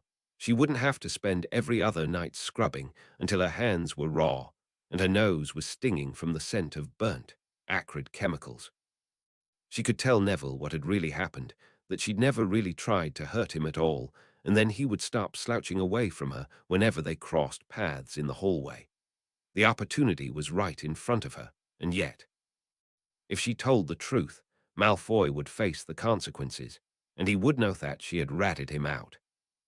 His grey eyes were colder than Snape's would ever be, and after encountering his father in Flourish and Blots, and hearing the awful things he said to the Weasleys, Violet was absolutely certain that if she were to ever cross the Malfoy family, each and every one of them was capable of making her life more of a living hell than it already was. They could threaten her, scare her, bully her, and hurt her, and no one, not even Harry, would be able to protect her from somebody with that much wealth and power behind them. Violet knew how the world worked. She listened to the news, and she listened to Uncle Vernon's rants over the breakfast table more than he likely thought she did. The rich and powerful preyed on the poor and weak, and Violet was as weak and penniless as a person could get. Miss Potter. Violet looked up abruptly and realized that she hadn't answered yet. She'd just been standing there and crying in front of Professor Snape, who was now looking at her very oddly. "Do you know who did this?" he asked, his voice less sharp than it had been before. Hesitantly, Violet nodded. "Are you protecting them?" Violet hesitated for even longer this time. She shook her head. Snape's eyes narrowed. "Are you afraid of them?" Professor Snape asked. "Did they threaten you?" Violet blinked rapidly as another swell of tears rose in her eyes. Her throat felt tight, the familiar ache of a sob building itself up right behind her tongue. She nodded once, a short, sharp jerk of her head. "Potter," said Professor Snape. He waited until Violet looked up at him to continue. "As your teacher and head of house, it is my duty to secure the safety of each and every student under my care. If a student is hurt, I must aid them. If you are in danger, I will protect you, but I cannot do that without knowing who is to blame. You will come to no harm under my watch." His expression was firm and tense, and not at all welcoming to Violet's eyes, but his words rang as sincere. She remembered suddenly the way Professor Snape had behaved the year before when both she and Harry were in definite mortal peril. Snape had tried to counter Quirrell's jinx on Harry's broom, and had even intervened in future Quidditch matches to keep a closer eye on her brother. And even when Violet had allowed herself to be convinced of his guilt in plotting against them, Professor Snape had rushed to call Professor Dumbledore back so that he could save Harry from you-know-who. Malfoy was one of Snape's favorite students, but Dumbledore had told both Harry and Violet that Professor Snape owed their father a debt. Their father had saved his life once. Perhaps he still carried that debt with him. Violet took a deep breath, and then everything came pouring out all at once. Snape listened passively as she tearfully explained what she had heard Malfoy saying as he snuck out of the classroom, and what he'd told the other boys to do to her. The bruising and redness had long since faded, but she showed him the place on her arm where Crabbe had twisted the skin until it burned, and how Malfoy said he would flay her if she told anyone what he'd done. When Snape asked why she'd interfered with Longbottom's potion at all, if she were so scared of Malfoy's retaliation, Violet floundered. "Neville's never done anything to Malfoy. He's never done anything to him, but he's always picked on and bullied, and it's not fair. I couldn't just let him get hurt like that without warning." "So you allowed yourself to be hurt instead?" Professor Snape asked, a thick black brow arching upward. My, bravery to the point of foolishness." "Perhaps the Sorting Hat ought to have placed with your brother after all." Violet flushed, but shook her head. "It never even gave me a choice," she said bitterly. "The hat said Slytherin was the only place for me." "Did it now?" said Professor Snape. Violet kept her eyes on the desk, suddenly uncomfortable. She hadn't revealed that to anyone besides Tracy. Even Harry didn't know how certain the Sorting Hat had been about her fate. She only looked up when Professor Snape sat back in his chair, plucked a quill from his desk, and beginning to scribble something in a small notebook. "You may go, Miss Potter," he said without looking up at her. "I will have a word with Mr. Malfoy tomorrow afternoon." "No," Violet shouted, and Snape's head jerked up in alarm. Sorry, sir, but I mean if you punish Malfoy's, he'll know I'm the one who got him in trouble. He'll know it was me, then he'll—" "Did I not just promise you my protection, Potter?" Professor Snape said sharply. He was glaring at her now. "I will deal with Mr. Malfoy. If he continues to make a fool of himself, that will be on his own head, not yours. Now, I said you may go. I don't want to see you in this office until the start of next term, when your detention will resume." "Detention?" Violet said, aghast. But if you know I didn't do anything, why do I still have "Forleying, Miss Potter," said Snape. His eyes were narrowed coldly. It's been weeks, and you were given more than enough opportunities to come forward on your own. You will serve out your detention as planned, or you will face even harsher discipline. Do I make myself clear? Violet was fuming. She bit the inside of her lip to stop it trembling, hands balling into tight fists at her sides. Yes, sir, she said through gritted teeth. Professor Snape took another long moment to glare at her, as though waiting for her to make the mistake of snapping back at him. But then he looked away and returned his attention to the ledger on his desk. Out, he said shortly, and close the door behind you. Violet turned on her heel and stomped out of the classroom, leaving the half-scrubbed pile of cauldrons behind her.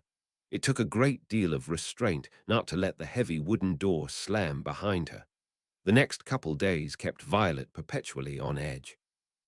She froze at the sight of Malfoy in the common room each morning and kept looking over her shoulder, waiting to be ambushed and grabbed from behind. Tracy, constant companion and true friend that she was, of course noticed Violet's strange behavior, but Violet had never told her the truth about her accident in potions class or the role Malfoy played in it. She knew she ought to Tracy, and Cassius had already lectured her about keeping secrets from them, and Violet didn't want to misuse their trust, but there was nothing that either of them could do for her. It was a problem, and it was one she had been solving just fine on her before Professor Snape had bullied the truth out of her. Violet kept a close eye on Malfoy for any changes in his behavior toward her. If anything, he seemed to be paying even less attention to her. So either Snape hadn't spoken to him yet, or Haredand had also persuaded Malfoy to leave Violet alone. Whatever the truth, Violet's nerves were still fried. It didn't help that she had stayed up late the night before, flipping through the book of sea monsters she'd picked up in Diagon Alley.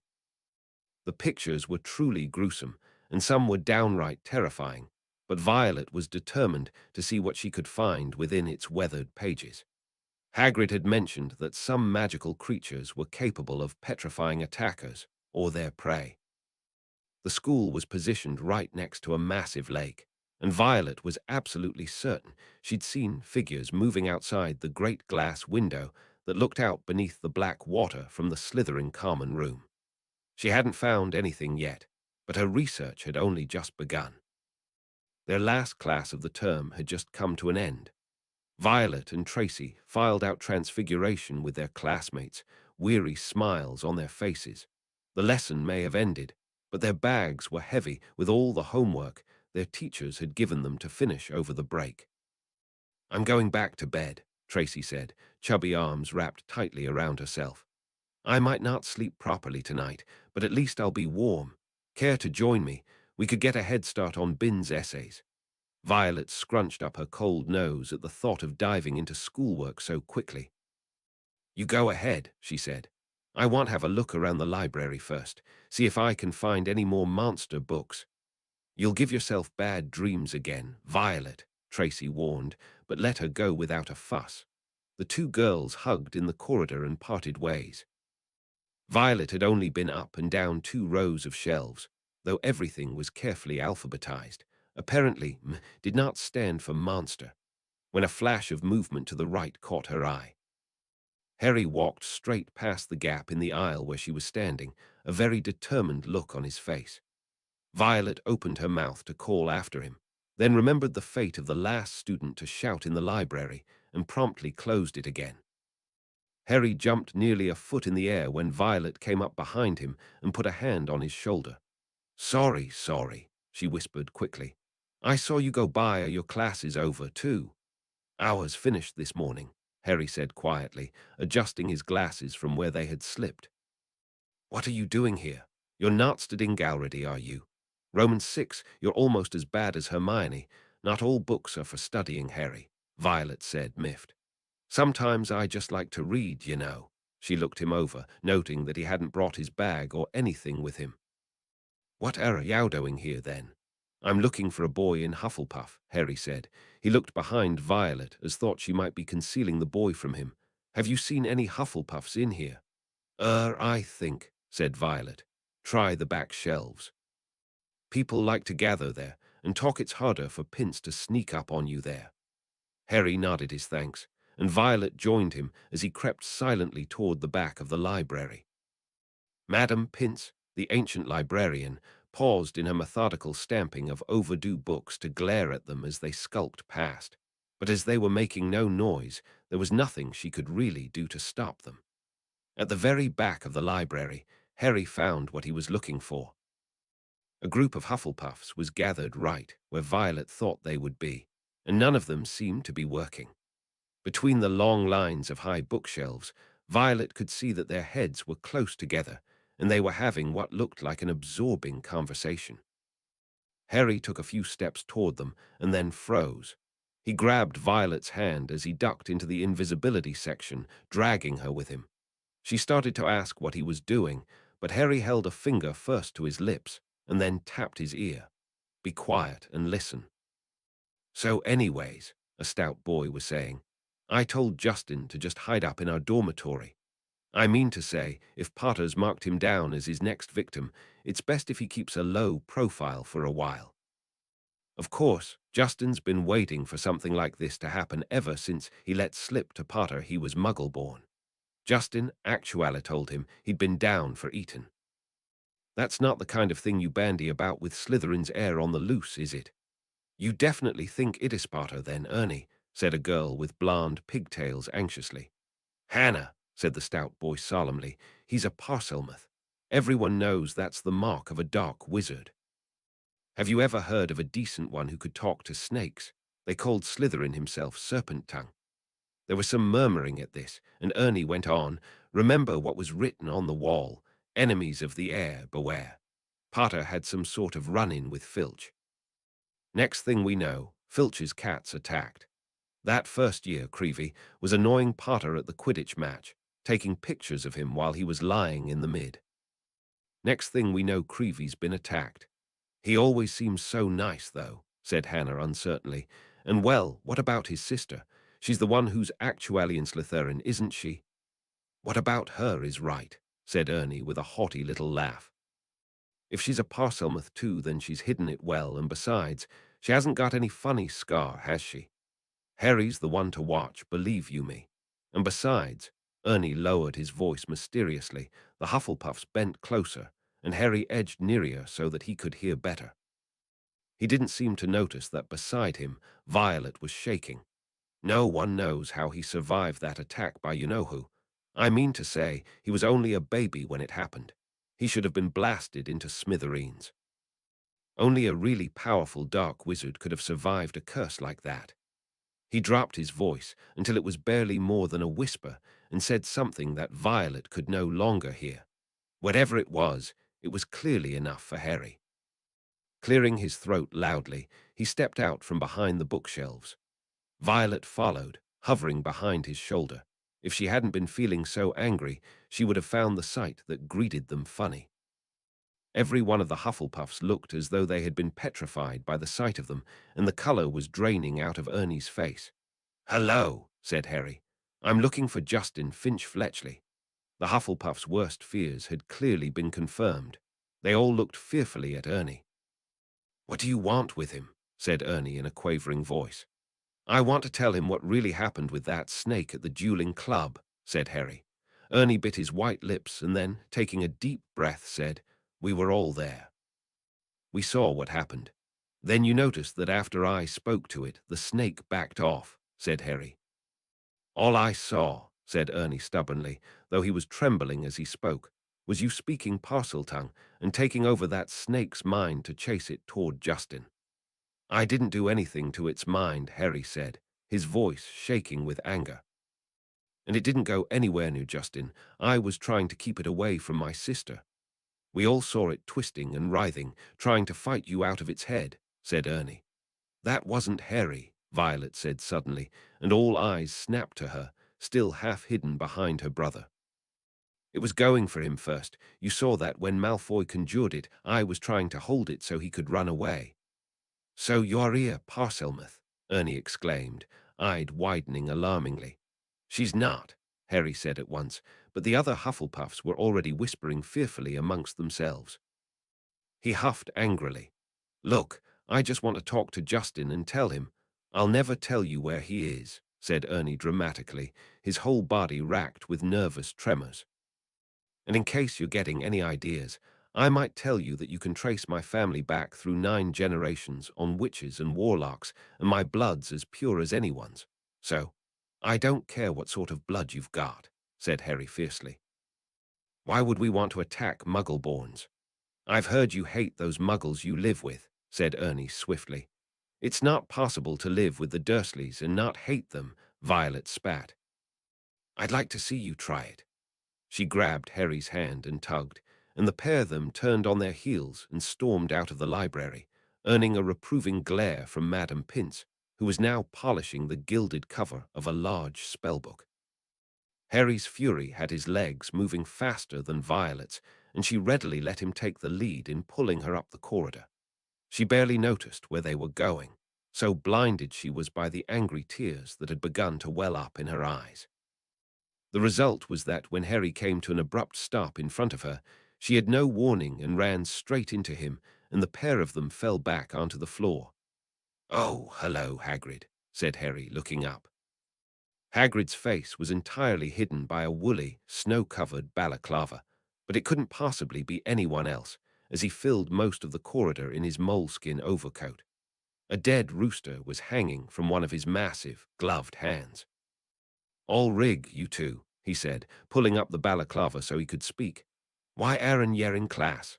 "We're finished with the term," said Violet, wincing as Harry helped pull her to her feet. "Did you lose another one?" Hagrid held up the limp rooster as she stared at it, a frown twisting his great beard. "I, third one this term, bought this one juice, the last week. I need the headmaster's permission to put a charm around the hen coop." He peered more closely at the pair of them from under his thick, snow-flecked eyebrows. "Yes, sure, yeah, all rig." "Yeah, look at hot," and bothered Violet quickly wiped the tears from her eyes. Harry was doing his best impression of a smile up at Hagrid. "It's nothing," he said.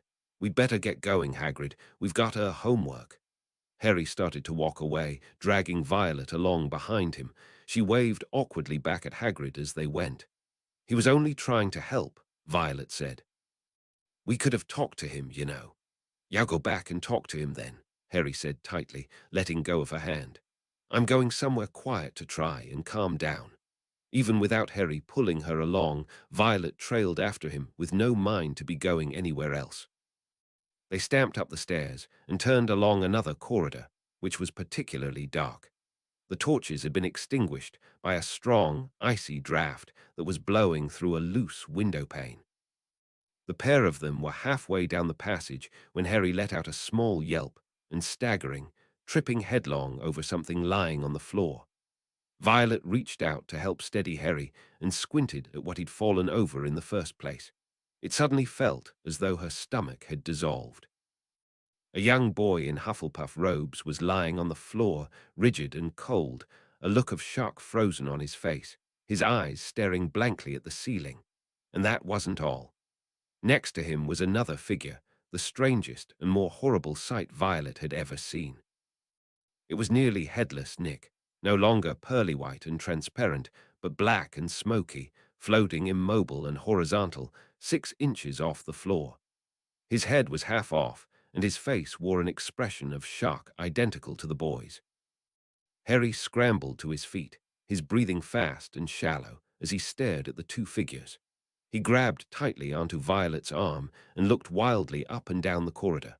Violet couldn't take her eyes off the frozen, terrified face of the boy.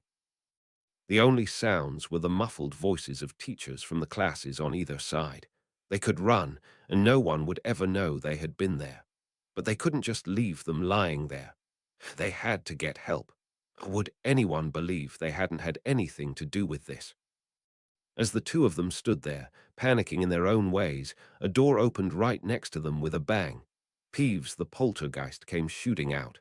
"Why, it's Potty Wee Potters," cackled Peeves, knocking Harry's glasses askew as he bounced past him. "What are they up to?" "Why are they lurking?" Peeves stopped, halfway through a mid-air somersault. Upside down, he spotted the boy and nearly headless Nick. He flipped the right way up, filled his lungs, and before Harry or Violet could stop him, screamed, "Attack! Attack! Another attack! No mortal or ghost is safe. Run for your lives! Attack!" Crash, crash, crash, door after door flew open along the corridor, and people flooded out. For several long minutes, there was a scene of such confusion that the frozen boy was in danger of being squashed, and people kept sanding in nearly headless Nick. Violet found herself pinned against the wall as the teachers all shouted for quiet.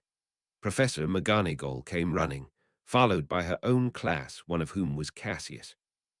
He spotted Violet and started fighting his way toward her when Professor McGonagall used her wand to set off a loud bang, which restored silence and ordered everyone back to their classes. Violet watched Cassius look around before ducking quickly behind an open door and hiding himself there. No sooner had the scene cleared somewhat than Ernie, the Hufflepuff, arrived, panting on the scene. "Caught in the act," Ernie yelled, his face stark white, pointing his finger dramatically at Harry. "That will do, Macmillan," said Professor McGonagall sharply. Peeves was bobbing overhead, now grinning wickedly, surveying the scene.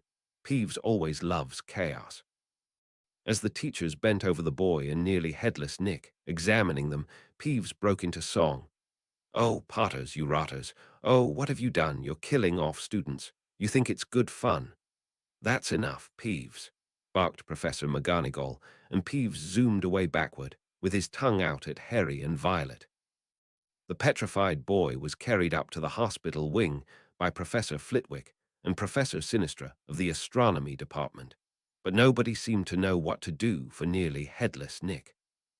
In the end, Professor McGonagall conjured a large fan out of thin air, which she gave to Ernie with the instructions to waft nearly headless Nick up the stairs. This Ernie did, fanning Nick along like a silent black hovercraft. This left the twins and Professor McGonagall alone together. "This way, children," she said. "Professor," said Harry at once. "I swear we didn't. This is out of my hands, Potter," said Professor McGonagall curtly. They marched in silence around a corner. Violet glanced back and caught sight of Cassius, sneaking quietly behind them, ducking from alcove to alcove and up a short flight of stairs. They stopped before a large and extremely ugly stone gargoyle. Violet knew at once where they were being taken. "Lemon drop," said Professor McGonagall, which was evidently the new password, because the gargoyle sprang suddenly to life and hopped aside as a wall behind him split in two. Behind the wall was a spiral staircase that was moving smoothly upward, like an escalator. Violet had only been this way once, and she had been crying heavily and very frightened then, but there was no mistaking the set of great oak doors ahead, with a brass knocker in the shape of a griffin. This was where Professor Dumbledore lived. Chapter 14, Christmas. They stepped off the stone staircase at the top, and Professor McGonagall rapped on the door. It opened silently, and they entered. Professor McGonagall told Harry and Violet to wait and left them there, alone. Violet had been in this office before, but had been in such a state of panic she'd barely been able to appreciate it. She joined Harry in looking around, his mouth hanging half open in awe. There were things she noticed this time that she hadn't seen before. The little silver instruments that were arranged around the room were all active now, some of them emitting little puffs of smoke. The portraits on the wall were full of old headmasters and headmistresses, all of whom were snoozing gently in their frames. And there sat the enormous, claw-footed desk that Violet had seen Professor McGonagall sitting behind that night the year before. What she hadn't seen, and still didn't see until Harry gave her a small nudge and pointed it out to her. High on a shelf behind the desk sat a shabby, tattered wizard's hat, the Sorting Hat. "What are you doing?" Violet hissed. Harry had stepped away from her, creeping quietly across the room toward the desk. "Harry, SHH," Harry said as he reached out for the Sorting Hat. "I just want to try something." Violet watched, riddled with anxiety, as Harry plucked the ancient hat off of the shelf and lowered it onto his head. She had taken 2 steps toward him, ready to snatch the hat off his head and put it back where it belonged before they got into even more trouble, when a strange, gagging noise behind her made her wheel around. They weren't alone, after all. Standing on a golden perch behind the door was a decrepit-looking bird that resembled a half-plucked turkey. Violet stared at it, and the bird looked balefully back, making its gagging noise again. It was oddly familiar, and Violet realized with a start that this was the same bird she'd seen a year before in this very office. It was the red and gold bird that Professor McGonagall had used to send the letter to Dumbledore. Now it looked very ill. Its eyes were dull, and even as Violet watched, a couple more feathers fell out of its tail. "Poor thing," Violet murmured to the bird, bringing a finger up to gently stroke the top of its bald little head. Violet was just thinking that it was all they needed was for Dumbledore's pet bird to die while they were alone in the office with it, when the bird burst into flames. Violet yelled in shock and backed away into the desk. She looked feverishly around in case there was a glass of water somewhere, but couldn't see one. The bird, meanwhile, had become a fireball. It gave one loud shriek, and the next second there was nothing but a smoldering pile of ash on the floor. The office door opened. Dumbledore came in looking very somber. "Professor," Harry gasped, immediately by Violet's side as she gasped and stuttered. "Your bird, she didn't do anything, it just caught fire." To Violet's astonishment, Dumbledore smiled. "About time, too," he said. "He's been looking dreadful for days. I've been telling him to get a move on." He chuckled at the stunned looks on the twins' faces. "Fawkes is a phoenix, children. Phoenixes burst into flames when it is time for them to die and are reborn from the ashes. Watch him." Violet, trembling, looked down in time to see a tiny, wrinkled, newborn bird poke its head out of the ashes. It was quite as unfortunate-looking as the old one. "It's a shame you had to see him on a burning day," said Dumbledore, seating himself behind his desk. Behind him, Violet could see the sorting hat, slightly more wrinkled than before, sitting back on its shelf. "He's really very handsome most of the time, wonderful red and gold plumage.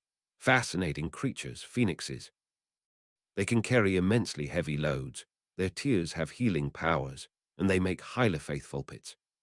In the shock of Fawkes catching fire, Violet had forgotten what they were there for, but it all came back to her as Dumbledore settled himself in the high chair behind the desk and fixed the pair of them with his penetrating, light blue stare. Violet fumbled for Harry's hand beside hers and squeezed it tightly. Before Dumbledore could speak another word, however, the door of the office flew open with an almighty bang and Hagrid burst in, a wild look in his eyes, his balaclava perched on top of his shaggy black head, and the dead rooster still swinging from his hand. "It wasn't them, Professor Dumbledore," said Hagrid urgently.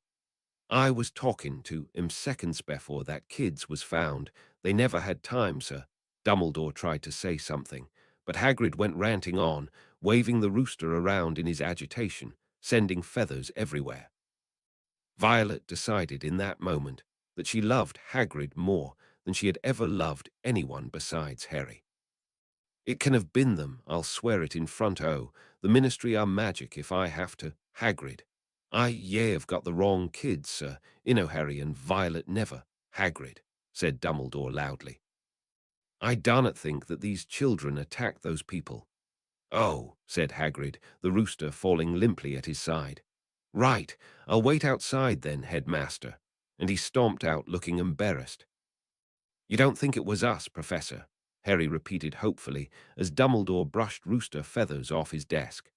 "No, Harry, I don't," said Dumbledore, though his face was somber again. "But I still want to talk to you both." The twins exchanged a glance and waited nervously while Dumbledore considered them, the tips of his long fingers together. "I must ask you, children, whether there is anything you'd like to tell me," he said gently. "Anything at all." Violet bit her lip and looked at Harry. She knew her brother better than anyone else on earth. She knew how to read his face, how to tell when he was angry and scared and holding back laughter, and she knew, almost all of the time, when he was keeping a secret. There were a dozen things that she and Harry ought to tell Dumbledore, Malfoy shouting, "You'll be next," Mudbloods. And the disembodied voice Harry had heard twice, being able to speak to snakes, and the growing rumors that they were somehow related to Salazar Slytherin. Harry wasn't going to say anything about any of that. He was going to stand here, right in front of this golden opportunity, and keep silent, and Violet wouldn't stand for it. Harry can talk to snakes, Violet blurted. But I can't do it, and everyone is saying it's because he's the heir of Slytherin Butum, the one who's in Slytherin House, and Cassius says there's no way we could even be related to Slytherin. But he was the one who could talk to snakes, too. And I don't understand how Harry could be the heir, but I'm not, and I don't. Violet heard a noise and broke off suddenly. Professor Dumbledore was chuckling.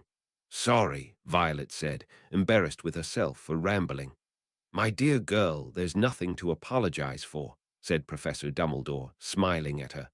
Your concerns are very keen and inquisitive and perfectly rational. Thank you for bringing them to me. Violet flushed under the praise. But to her right, Harry was looking at Violet as though she just struck him over the head with a broomstick. Did he really think that she would have kept her mouth shut? It is indeed curious, Professor Dumbledore began, that your brother should possess such a peculiar talent, and yet you do not. And I sense your frustration with the irony that while the founder of your house that historically exhibited such a trait, it is Harry that has it and does not appreciate it. It's not that I don't appreciate it, Harry said hotly. I just don't understand it. How can I speak a language without learning it, without even knowing that I can speak it? How indeed, said Dumbledore quietly. His eyes gleamed curiously behind his half-moon spectacles, and he shifted his attention to Harry. When did you first learn of this ability, Harry? Last year, said Harry. We were at the zoo with the Dursleys, and I talked to a python in its enclosure, boa constrictor.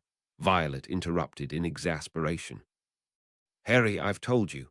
What does it matter what kind of snake it was, Violet? Harry groaned. It was big and I talked to it by accident. It said it wanted to see Brazil and children, please, Dumbledore said, still smiling but looking reproachful all the same. Both Violet and Harry shut their mouths apologetically. Professor Dumbledore went back to gazing at them curiously. Tell me, are there any other gifts that one of you has, but the other does not share? Not simple talents like whistling or being able to juggle, but true gifts. Violet makes things happen sometimes, said Harry immediately, and it was Violet's turn to whip around at him in shock. Happen, said Professor Dumbledore. What do you mean by that, Harry? At the zoo, when I was talking to the snake, she made the glass in the enclosure disappear, Harry said. And on the train when someone was bothering us, Violet pushed them out of the compartment without touching them. Is this true, Violet? Dumbledore asked, looking back to her. Violet shot a glare at her brother but nodded all the same. Yes, sir. Are there any more incidents like this that you can recall, causing something to happen without meaning to, or using spells without speaking the words? Violet hesitated. I think I broke a broom once, sir, and last week. At the dueling club there was a snake. You spoke to it.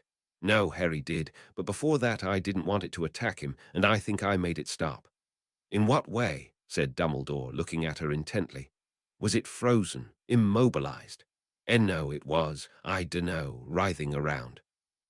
I think I was, Violet paused, suddenly uncomfortable.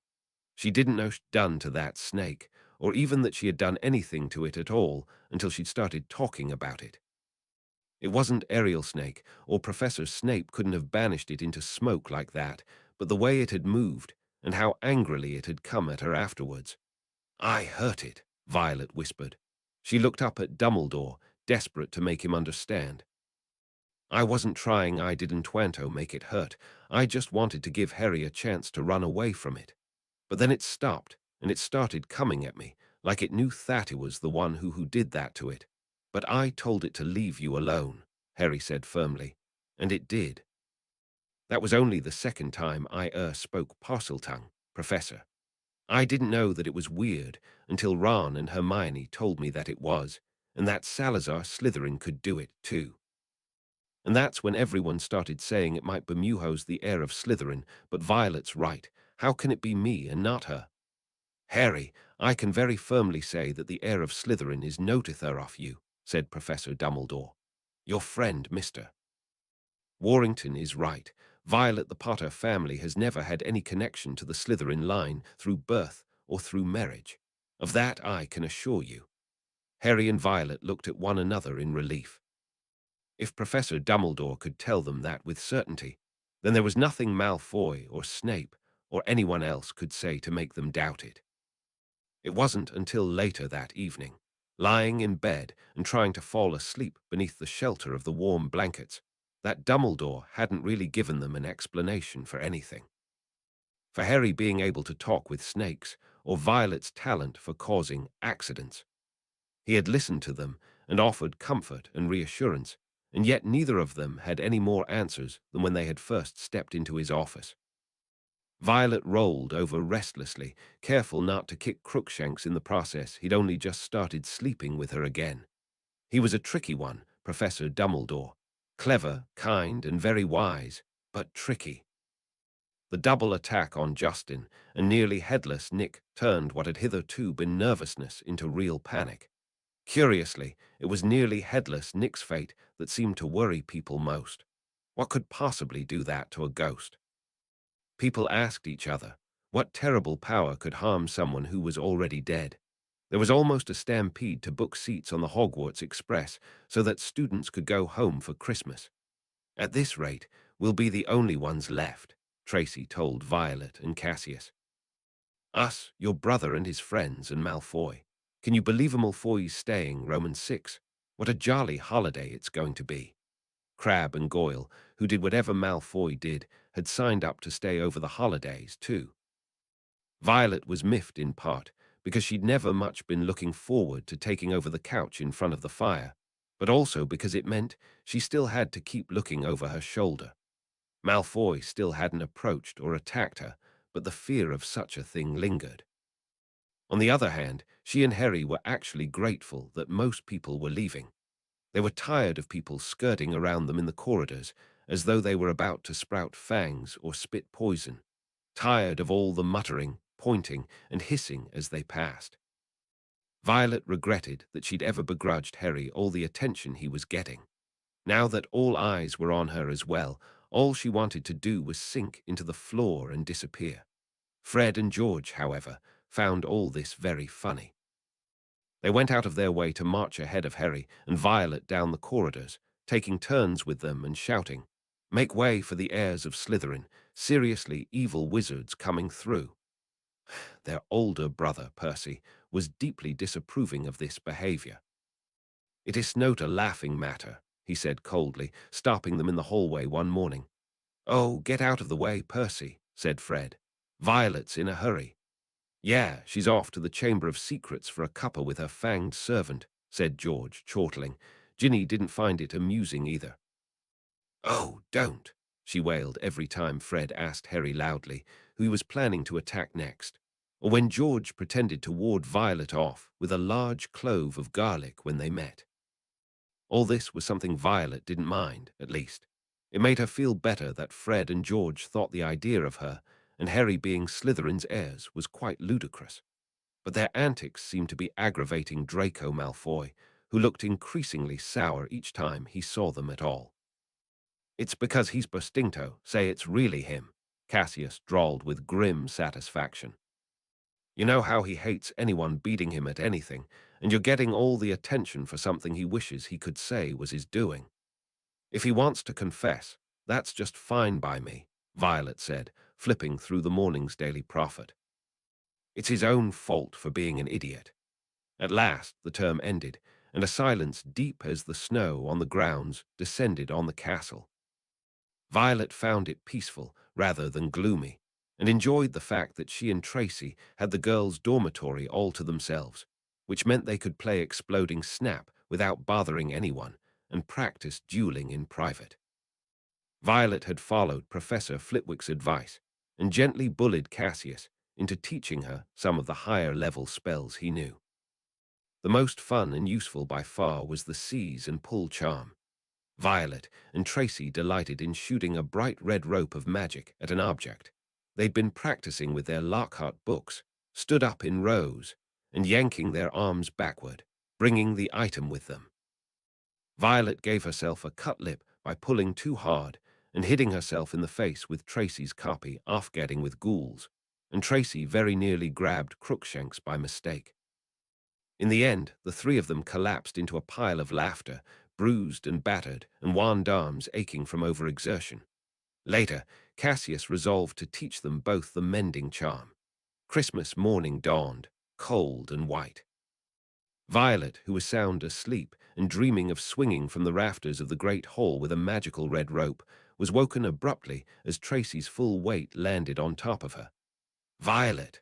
Tracy yelled brightly, bouncing on the fluffy mattress. "Wake up, Violet! It's Christmas." "We're missing Christmas. How could we miss it?" Violet grumbled sleepily. She groaned loudly and curled into a ball when Tracy yanked the covers clean off of her. "Come in, sleepyhead. Don't you want to open your presents?" Violet sat up, suddenly wide awake. "Yes," she said to a grinning Tracy. "Yes, I do." The first present Violet opened was from Tracy, who pulled it out from beneath her pillow she'd been crafting again, far more ambitiously than before. Violet was amazed by the small, beaded lizard she unwrapped. It was purple and yellow, with two little black beads for eyes, and a circular clasp was attached to its mouth so that Violet could clip it onto her book bag, which she immediately did. Her own gift to Tracy was a set of 2 plastic hair clips, shaped like butterflies and covered in glitter. Cassius wasn't in the common room yet when the girls got dressed and left their room. The two of them stood at the top of the stairs leading into the boys' dormitory, loudly calling his name until finally, disheveled and still in his pajamas, Cassius stomped up the stairs to meet them with a set of presents under his arm. He, too, received a beaded lizard from Tracy and seemed pleased with the simple weekly planner that Violet had gotten him. In turn, flushing and mumbling about not knowing what to get them, Cassius presented both girls with boxes of assorted sweets and chocolates. Violet, who was never allowed any sweets at all at the Dursleys, was delighted. The rest of Violet's Christmas presents were wonderful as well. Hagrid had sent her a tiny wooden whistle carved in the shape of a hound, which made a ghostly little warble when blown, and the largest present contained a new hand-knitted sweater from Mrs. Weasley and a large plum cake. Violet read her card with a fresh surge of guilt, thinking about Mr. Weasley's car, which hadn't been seen since its crash with the Whomping Willow. There was nothing in the world that could have stopped Violet from enjoying Christmas dinner at Hogwarts. The Great Hall looked magnificent.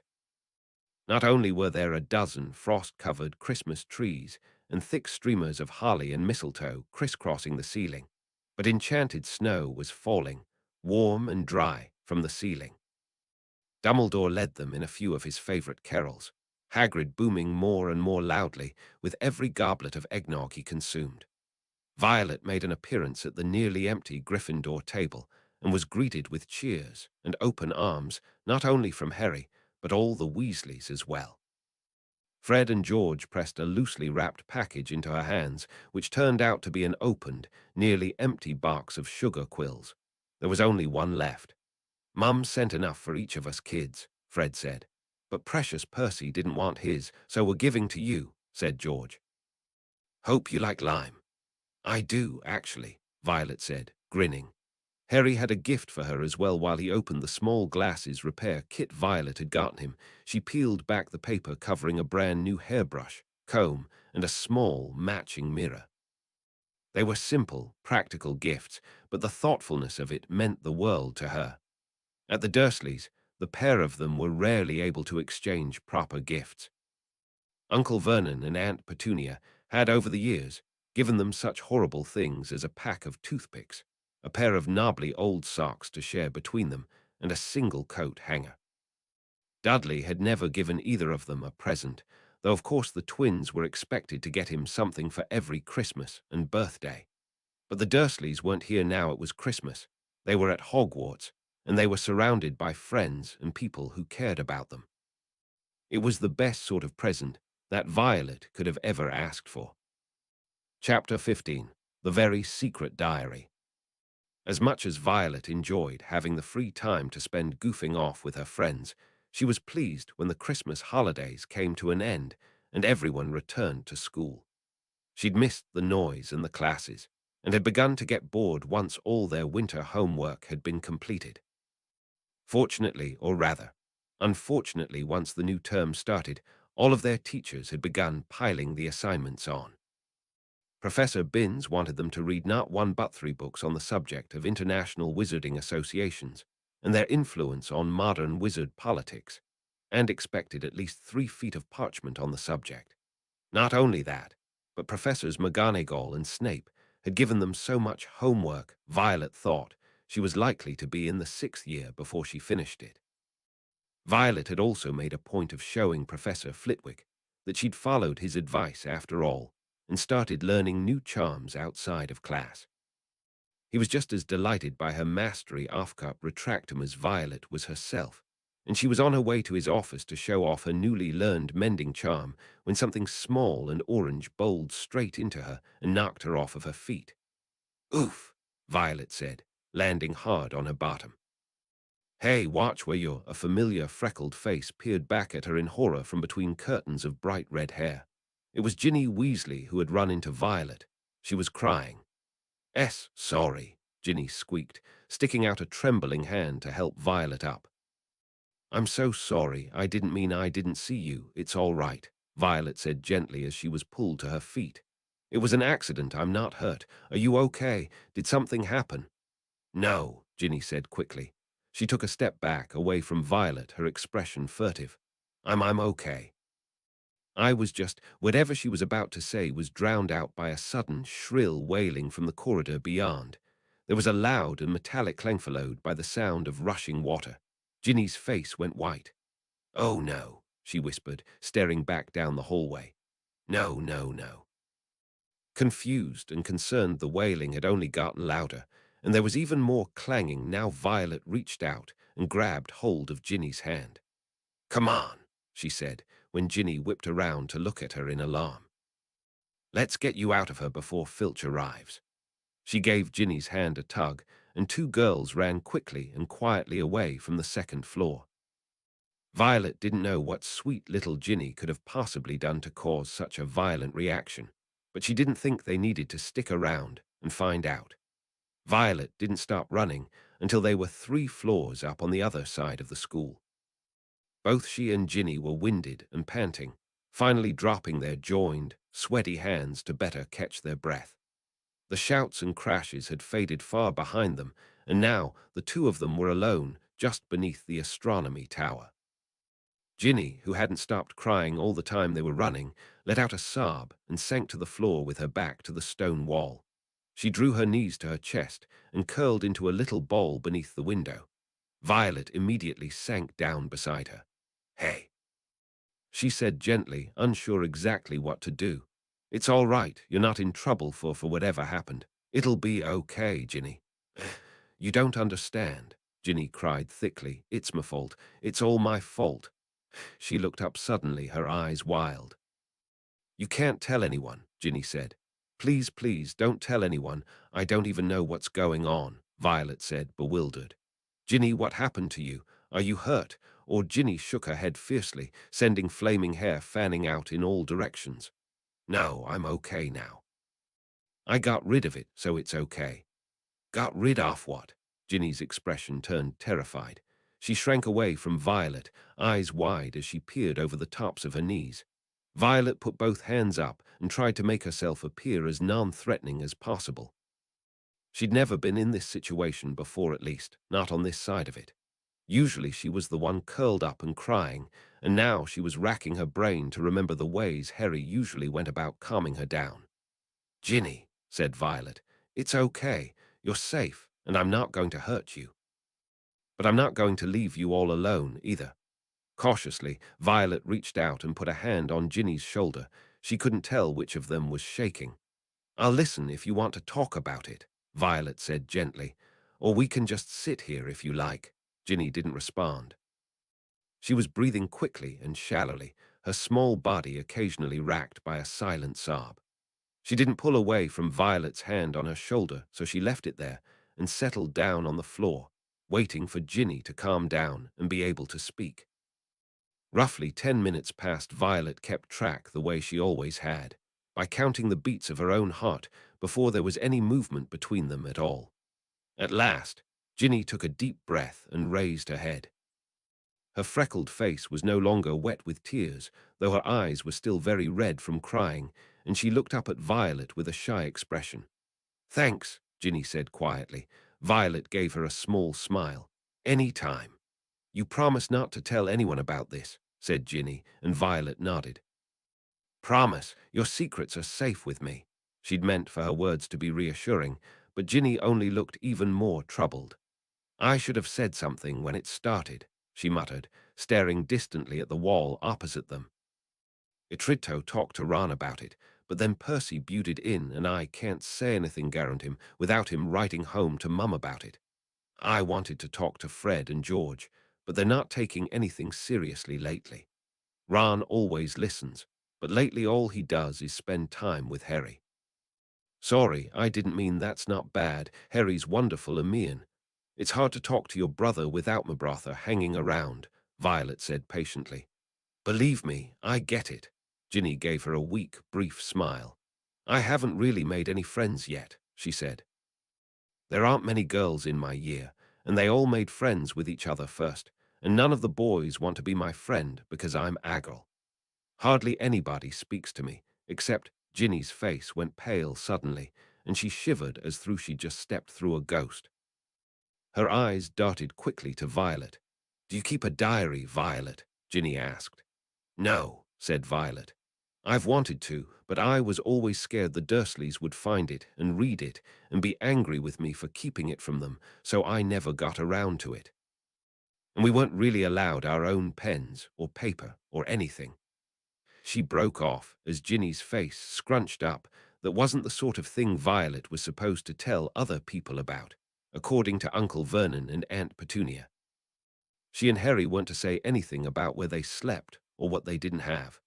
Even knowing they were far away and couldn't hurt her, Violet was uncomfortable revealing such things. "Do I keep a diary?" she asked Ginny, changing the subject. Ginny nodded once, more of a funny little twitch of her head than anything. "Yes," she said, her voice little more than a whisper. "Only I filled it up after the first month at school.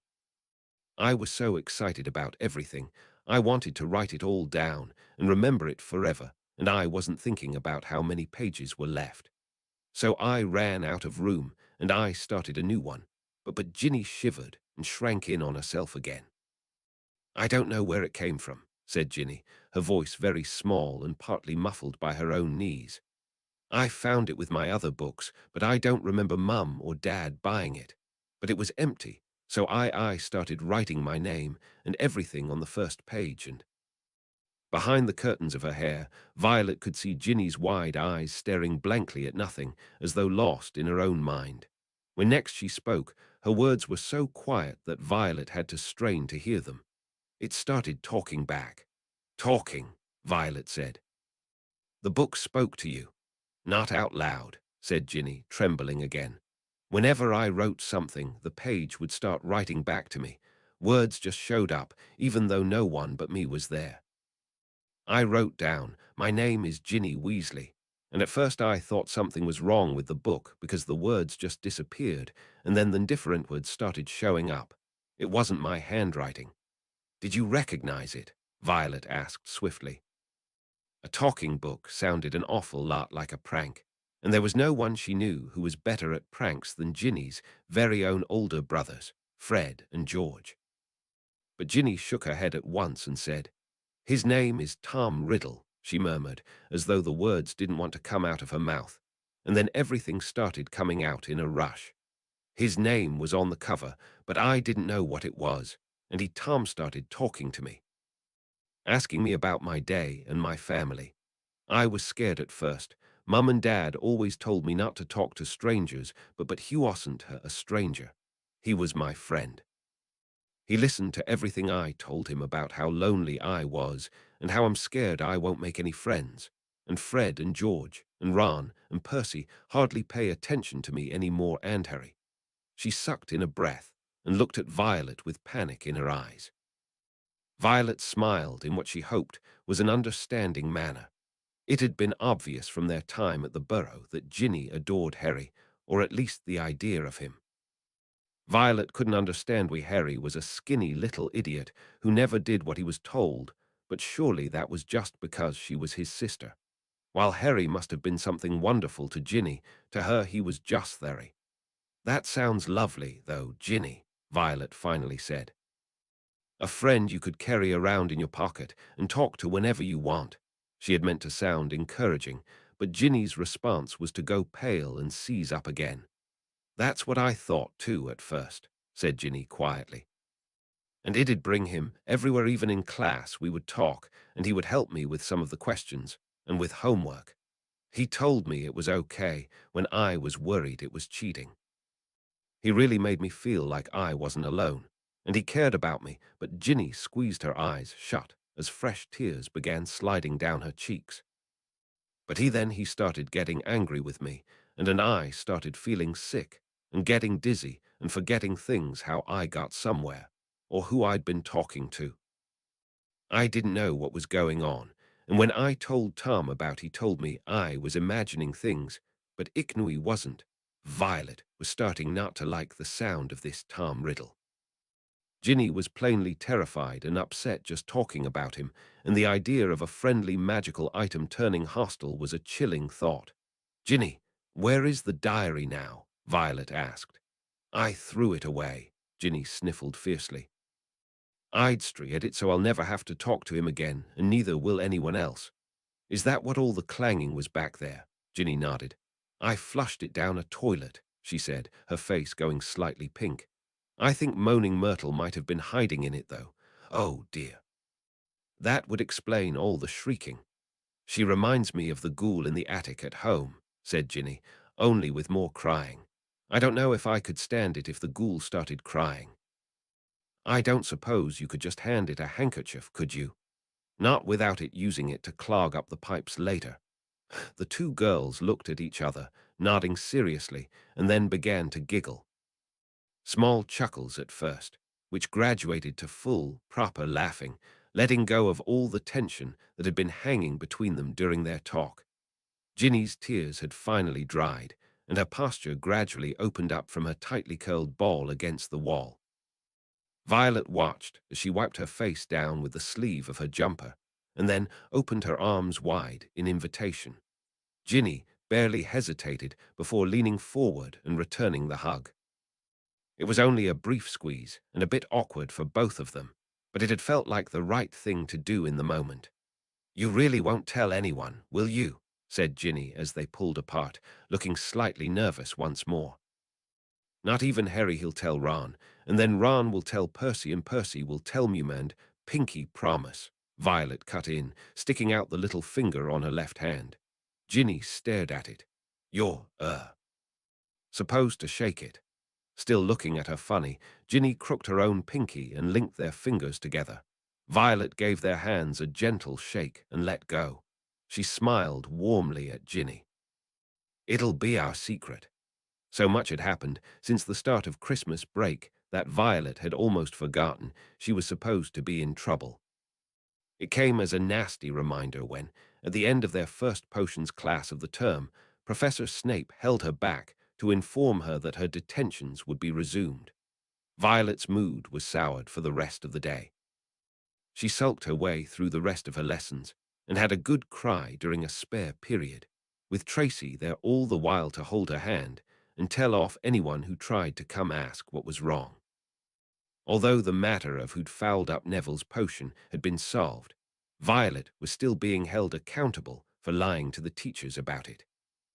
At 8 o'clock that night, stomach churning with nerves and threatening to expel what little dinner she'd been able to get down in the first place, Violet made the long, lonely walk down to the potions classroom by herself.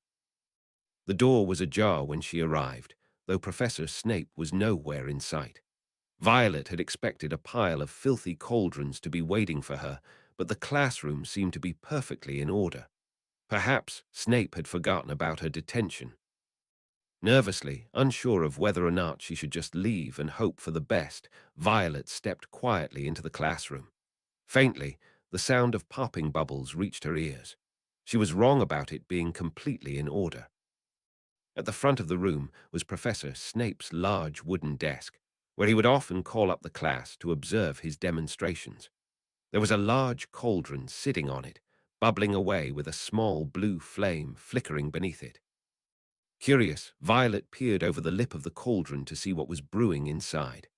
"I would advise against that, Potter," said a sharp voice from behind her. Violet jerked back from the cauldron and whirled around. Professor Snape was now standing in the doorway of the classroom, glaring at her. He had a battered wooden crate tucked under one arm, the door shut with a snap behind him as he strode toward the front of the room. "Don't go sticking your nose into places it shouldn't be," warned Professor Snape. He shooed Violet aside and set the crate down on the desk in front of her. "Unless you're prepared to lose it, of course. Bubbling cauldrons are known to splash." "Why, yes, sir," Violet said. She watched anxiously as Snape began to unpack the crate, pulling out a stone mortar and pestle, a set of very fine copper scales, and most alarmingly, an old leather roll that contained an assortment of wicked-looking knives. Violet swallowed hard. "Did I miss my detention, sir?" "This is your detention, Potter," Professor Snape said, giving her a sidelong glance as he arranged the supplies around the cauldron. "Thanks to the unfortunate events that have plagued this school, my stores have suffered as I've had little time to restock them.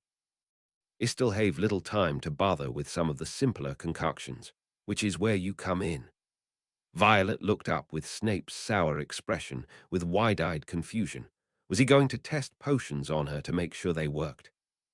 "Due to your dishonesty," he began, drawing out the word to make it sting all the more, "I'm forced to take even more of my limited time to see that you're held accountable.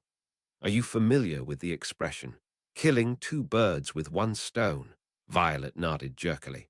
Was Snape going to tackle her? Her stomach did a horrible flip as Professor Snape gestured to the bubbling cauldron, the array of knives, and the collection of bottles and jars that she could see still sitting inside the crate. "Your job is to do what I tell you," said Professor Snape. "You will fetch the ingredients I name and prepare them as I instruct. I don't have time to put up with any foolish questions or inane comments, Potter, so keep them to yourself and get on with your task. First, get me a bundle of sneezewort." Violet, shocked and not comprehending what was going on, stood stock still and stared. Snape scowled at her and pointed to the crate. "Now." At being given an order, Violet's limbs snapped into motion. The Dursleys had well trained her to do as she was told, and her hands only shook a little as they carefully rifled through the collection of containers Professor Snape had prepared.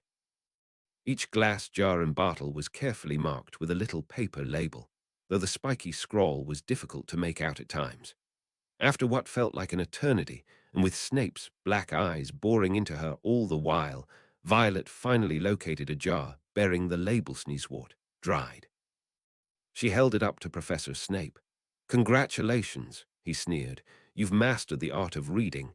I asked for a bundle, did I not? Open it."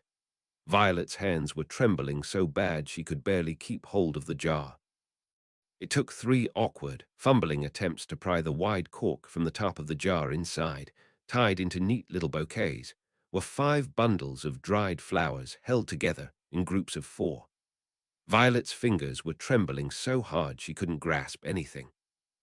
With Snape's expectant gaze on her, she clenched her left hand into a tight fist, held it to the count of 5, then let go and grabbed hold of a group of fragile stems. She pulled the bundle out and held it up. "Finally," Snape said, though the scowl had left his face.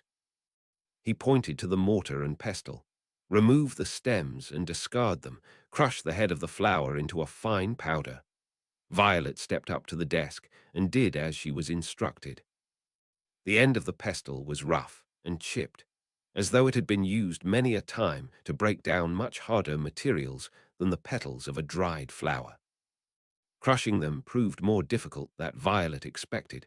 However, the heads were full of small brown seeds that kept slipping out from beneath the head of the pestle and skipping around the bowl, making it hard to get everything ground to the same consistency.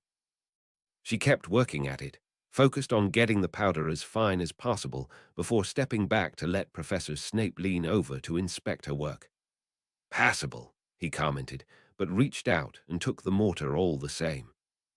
With a practiced flick of his wrist, he dumped the powder into the bubbling cauldron, which sputtered and changed from nondescript bluish-gray to a muddy orange. Apparently that was supposed to happen because Snape didn't shout at her. He pointed back to the crate of ingredients. "Find the flabbergasted leeches," he ordered, and Violet went back to sorting through the bottles and jars. Her hands were steadier now, but she couldn't hold back the grimace when she found what she was looking for: a large green glass jar containing a thick liquid, suspended in which was a mass of fat, slimy black leeches. "What makes them flabbergasted?" Violet asked, peering at the dead little creatures as she held up the jar to the light. "Did I not say to keep quiet?" Snape snapped. Violet immediately shut her mouth and set the jar back down on the table.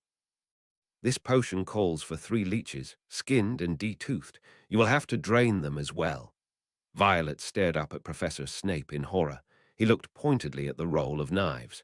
"I would suggest you start with the draining. It reduces mess during the skinning process." For the next 40 horrible minutes, Professor Snape passively instructed and corrected Violet's attempts at figuring out how to prepare the flabbergasted leeches for the potion. She popped the first 2, getting sticky black blood all over her hands and staining the cutting board, meaning she had to clean up and start over on the 3rd attempt.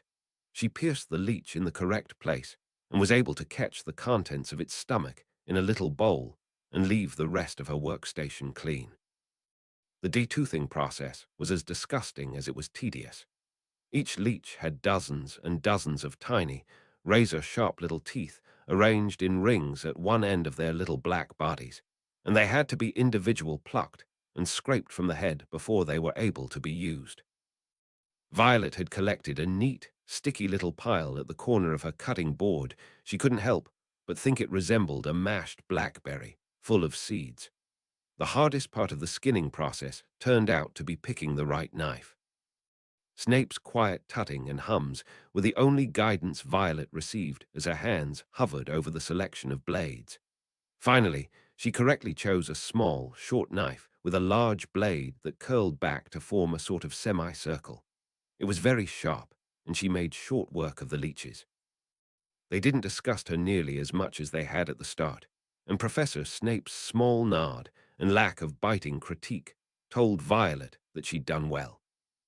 And so the process went for several more hours. Snape would name an ingredient and tell her what to do with it, and Violet would do her best to comply. She would pass the ingredients to Professor Snape to be added to the cauldron, and every so often he would step in to stir the mixture or adjust the intensity of the flame beneath it. By 11 o'clock, the potion had achieved the consistency of gravy and had the color of dirty dishwater. This was supposedly how it was meant to be, because Professor Snape gave it the final series of stirs with an expression of satisfaction. He extinguished the blue flames beneath the cauldron with a wordless flick of his wand, and quickly began to ladle small measures of the mixture into about a dozen small, identical bottles.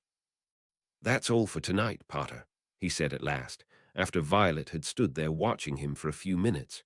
He turned his head to look at her, holding up one of the bottles of the batch. "Do you know what this is?" Violet opened her mouth to say, "No, sir," then remembered she wasn't meant to speak. She shook her head instead. Snape pushed the little bottle into her hands and turned away again. "Find out. Consider that an assignment. You can go now. Potter, I'll send word when it's time for your next lesson."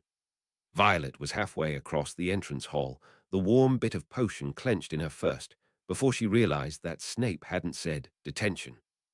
As the term went on, about once a week or so Violet would receive a note from Professor Snape ordering her down to the potions classroom for another evening of detention. He hadn't referred to these sessions as lessons again, but not had Violet forgotten about the little slip. At the end of each grueling brew, during which she was given all manner of tasks to do ranging from tedious to menial to downright disgusting, Violet was given a small sample of whatever it was she'd helped prepare and told to find out what it was and report back at the start of their next meeting. She'd started keeping notes on all her lessons back in her dormitory and had already amassed several pages of proper techniques and notations on how to handle certain ingredients. The first potion turned out to be, after scouring through her course books for the list of familiar ingredients, a confusing concoction. Violet kept all the little bottles of her work lined up on the table beside her bed, and she now had a sample of some hiccuping solution, a reducing potion that she had struggled with until well past midnight, and a fatiguing fusion that Professor Snape had made her wear a mask over her mouth and nose to work with to keep her from falling asleep and collapsing straight into the cauldron. Privately, Violet knew that she was being given a great treat, an opportunity. Working directly with Professor Snape on such advanced potions couldn't be a chance given to just anyone, and it was a secret she held close to her chest for fear of these lessons being revoked. She followed Snape's lead in referring to such sessions as detentions, and made herself look appropriately guilty and unhappy whenever she left her friends to attend them. Even Harry wasn't let in on the truth. The sun had now begun to shine weakly on Hogwarts again. Inside the castle, the mood had grown more hopeful. There had been no more attacks since those on Justin and nearly headless Nick, and Madame Pomfrey was pleased to report that the mandrakes were becoming moody and secretive, meaning that they were fast leaving childhood. The moment their acne clears up, they'll be ready for reparting again, Violet heard her telling Filch kindly one afternoon. And after then, it won't be long until we're cutting them up and stewing them. You'll have Mrs. Norris back in no time. Perhaps the heir of Slytherin had lost their nerve, thought Violet. It must be getting riskier and riskier to open the Chamber of Secrets with the school so alert and suspicious. Perhaps the monster, whatever it was even now settling itself down to hibernate for another 50 years. Ernie Macmillan of Hufflepuff didn't take this cheerful view. He was still convinced that Harry was the guilty one, that he had given himself away at the dueling club, and Violet was his scheming accomplice. Peeves wasn't helping matters. He kept popping up in the crowded corridors singing, "Oh, Potters, you rotters," now with a dance routine to match. Gilderoy Lockhart seemed to think he himself had made the attack stop. Violet overheard him telling Professor McGonagall so while the Slytherins were lining up for transfiguration. "I don't think there'll be any more trouble, Minerva," he said, tapping his nose knowingly and winking. "I think the chamber has been locked for good this time. The culprit must have known it was only a matter of time before I caught him. Rather sensible to stop now, before I came down hard on him. You know, what the school needs now is a morale booster. Wash away the memories of the last term. I won't say any more just now, but I think I know just the thing." He tapped his nose again and strode off. Lockhart's idea of a morale booster became clear at breakfast time on February 14th. Violet and Tracy had been woken up early by much screeching and giggling in the common room. Several older students had presented one another with flowers and declarations of love, and headed down the great hall hand in hand and thinking only of breakfast. Violet thought for a moment that they had walked through the wrong doors. The walls were all covered with large, lurid pink flowers. Worse still, heart-shaped confetti was falling from the pale blue ceiling. The girls went over to the Slytherin table, where Cassius was sitting hunched over his bowl of porridge to stop confetti from getting into it. His face was nearly as pink as the flowers. "What's going on?" Tracy asked him, grinning as Violet started half-heartedly brushing confetti out of his hair. Cassius pointed to the teacher's table, apparently too mortified to speak. Lockhart, wearing lurid pink robes to match the decorations, was waving for silence. The teachers on either side of him were looking stony-faced. From where she sat, Violet could see a muscle going in Professor McGonagall's cheek. Professor Snape looked as though someone had just fed him a large beaker of Skeel Grow. "Happy Valentine's Day," Lockhart shouted. And may I thank the 46 people who have so far sent me cards. Yes, I have taken the liberty of arranging this little surprise for you all, and it doesn't end here. Lockhart clapped his hands, and through the doors to the entrance hall marched a dozen surly-looking dwarfs. Not just any dwarfs, however. Lockhart had them all wearing golden wings and carrying harps. My friendly, card-carrying cupids, beamed Lockhart. They will be roving around the school today delivering your valentines, and the fun doesn't stop here. I'm sure my colleagues will want to enter into the spirit of the occasion. Why not ask Professor Snape to show you how to whip up a love potion? And while you're at it, Professor Flitwick knows more about entrancing enchantments than any wizard I've ever met. The sly old dog. Professor Flitwick buried his hands in his hands. Professor Snape was looking as though the first person to ask him for a love potion would be force-fed poison. This is amazing, Tracy breathed, looking around at all the bright colors, the decorations, apparently seeing straight through all the embarrassed, miserable faces around her. She suddenly let out a squeal and seized Violet's arm. Oh, Violet. I wonder if we'll get any valentines. Cassius made a funny, choking noise, and it took a moment to realize that he really was choking. Violet panicked and gave him a firm slap on the back. Cassius spat out a half-chewed ball of paper confetti and came up laughing. All day long, the dwarfs kept barging into their classes to deliver valentines, to the annoyance of teachers and most everyone else. Every time, one of the grim-looking fellows burst in, Tracy would sit up hopefully in her seat, but unfortunately none were given to her. Pansy Parkinson got one, and a very baffled Susanna Runcorn was given 3. Personally, Violet was very happy that none of the little fellows had so much as looked in her direction. It was already jarring enough to know that her teachers were invested in her well-being. She couldn't begin to imagine how she might feel if someone were to confess that they liked her. They were packing up to leave the Charms classroom. Violet had hung back, planning to ask Professor Flitwick about whatever entrancing enchantments were, if only to see his reaction when a scuffle could be heard from the corridor outside. Violet abandoned her mission and joined Tracy at the door, peering out to see what was going on. What she saw, tragically, was her own brother sprawled on the door, covered in ink and being sat on by a very frustrated-looking Cupid. "Harry!" Violet shouted, trying to push through and help him up. Harry didn't hear her, however, because the dwarf had begun to sing. His eyes are as green as a fresh pickled toad. His hair is as dark as a blackboard. I wish he was mine. He's really divine, the hero who conquered the Dark Lord. Violet froze in place, mouth hanging open as laughter broke out all around. Harry was laughing as well, but she could plainly see the panic in her brother's eyes. In the crowd of first years, Violet caught sight of the horrified, bright red face of Ginny Weasley, staring at Harry and the singing dwarf in absolute mortification. Off you go, broke in another familiar voice as Percy Weasley stepped forward, shooing some of the younger students away. The bell rang 5 minutes ago, off to class now. And you, Malfoy. Violet, glancing over, saw Malfoy stoop and snatch up something from the scattered pile of Harry's things.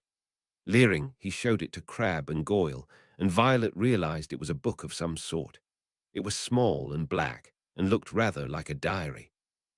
But that was odd, because Harry didn't keep her eyes sharp back to Ginny. She was staring between the diary and Harry, looking terrified. At once, Violet knew what that book was. "Give that back," she heard Harry sat as he got back to his feet. "Wonder what Potter's written in this," said Malfoy loudly, holding the book dramatically so the people around him could see. "Hand it over, Malfoy," said Percy sternly. "When I've had a look," said Malfoy, waving the diary tauntingly at Harry. Percy said, as school prefect, but Harry had clearly lost his temper. Violet rushed forward as he went to draw his wand and grabbed hold of his wrist before he could get himself into trouble. "He said of it back," Violet snapped at Malfoy, thrusting her hand toward him. She had only meant to reach out with her hand out for the book to be placed into, but as Violet reached toward Malfoy, there was a bright flash of scarlet light. A bright red rope of light shot out and hit the book, snatching it out of Malfoy's hand and yanking it back into Violet's palm. "Violet," said Percy loudly. "No magic in the corridors. I'll have to report this, you know." But Violet didn't care. She was too busy staring at her own hand. Her palm tingled slightly, and the book in her hand was slightly warm to the touch. Her wand was still in her pocket. "Thanks, Romans 6, Harry said from beside her, and before she could stop him, he had plucked the diary from her fingers and tucked it inside the remains of his book bag. "I'll see you at dinner, yeah." And then he hurried off into the classroom, and Violet found herself being hurried away by Percy Weasley and the rest of the shuffling crowd. She saw Ginny again, now white-faced and wide-eyed, staring off into Professor Flitwick's class. Violet did not end up seeing Harry at dinner that night. She didn't see anyone at dinner because she spent the evening in the infirmary with Tracy after an incident during Transfiguration class. Professor McGonagall was teaching them all how to turn animals into goblets. Most students were provided with a trained raven to practice on, but some had chosen to bring their own pets to class. Millicent Bulstrode's cat was a sleek black tom with piercing green eyes and a single white paw. Violet was used to seeing him around the girls' dormitory and had even caught him and Crookshanks napping together near the fire once or twice. Usually the cat was quite docile. Unfortunately, it didn't seem to like the thought of being transformed into a cup. Fighting to hold the animal still on top of her desk, Millicent had missed with her spell and instead hit Tracy in the back of the head. McGonagall had her rushed to the hospital wing, and Madame Pomfrey was fortunately able to restore her face to its proper shape. But the strange, metallic consistency of her skin proved trickier to be rid of. Violet sat with Tracy, keeping her spirits up while they waited for the color to start coming back to her face. Cassius was kind enough to smuggle in 2 whole turkey legs and a plate of stuffing from dinner for them to share while Madame Pomfrey wasn't looking, and even stayed to chat until Tracy was cleared to leave. The 3 of them made their way back down to the Slytherin dungeons at 10:30, chatting quietly and moaning about how much homework time they'd lost out on. They were about 20 feet away from the stretch of wall that contained the entrance to the Slytherin common room when out of the corner of her eye, Violet saw something move from the shadows. "Violet," said a small, familiar voice. Rising from her cross-legged position on the ground was Ginny Weasley, looking fretful and cold. "Ginny," Violet exclaimed, helping her to her feet. "What are you doing down here? Sorry, I know I shouldn't be, but I had to talk to you, and I didn't know where your common room was, so I was waiting for somebody to come and ask them to get you." "Have you been down here all night?" Cassius asked, incredulous. Ginny nodded timidly. She was visibly shivering. "You 2 go on ahead," Violet said, looking to Tracy and Cassius as she put an arm around Ginny's shoulders to try and warm her up. "I think I know what this is about, and we need to talk in private." "Oh," Tracy said. She looked slightly hurt.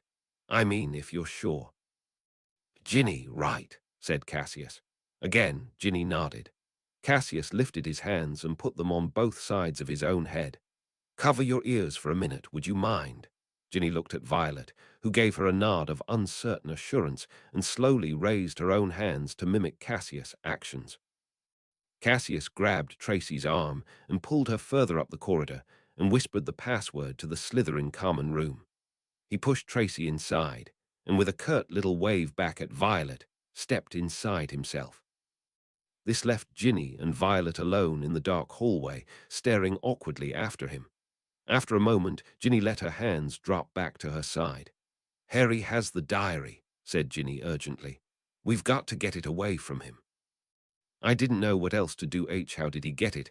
I thought Irwine did." "I know, I saw it," Violet broke in. "I tried to take it when Malfoy was messing with it, but Harry took it back before I could warn him." "If you talk to him tonight and tell him what it is, then he'll have to—" "No," Ginny hissed. "I can't just go up and no, then he'll know it was me. He'll know what I fed him." Her expression turned desperate. "You can do it, Violet. You can make Harry give it to you before he gets hurt." "Why would he give it to me?" Ginny, he might not even know what it is, all right. Harry's never kept a diary. He's never cared about writing thoughts and feelings down like that. He probably hasn't even opened it. Then why would he be carrying it around? Ginny said. Even if he doesn't know, no, he could find out. Even if he starts writing notes from class in it, Tom will write back, and then, angry, frightened tears welled up in Ginny's brown eyes.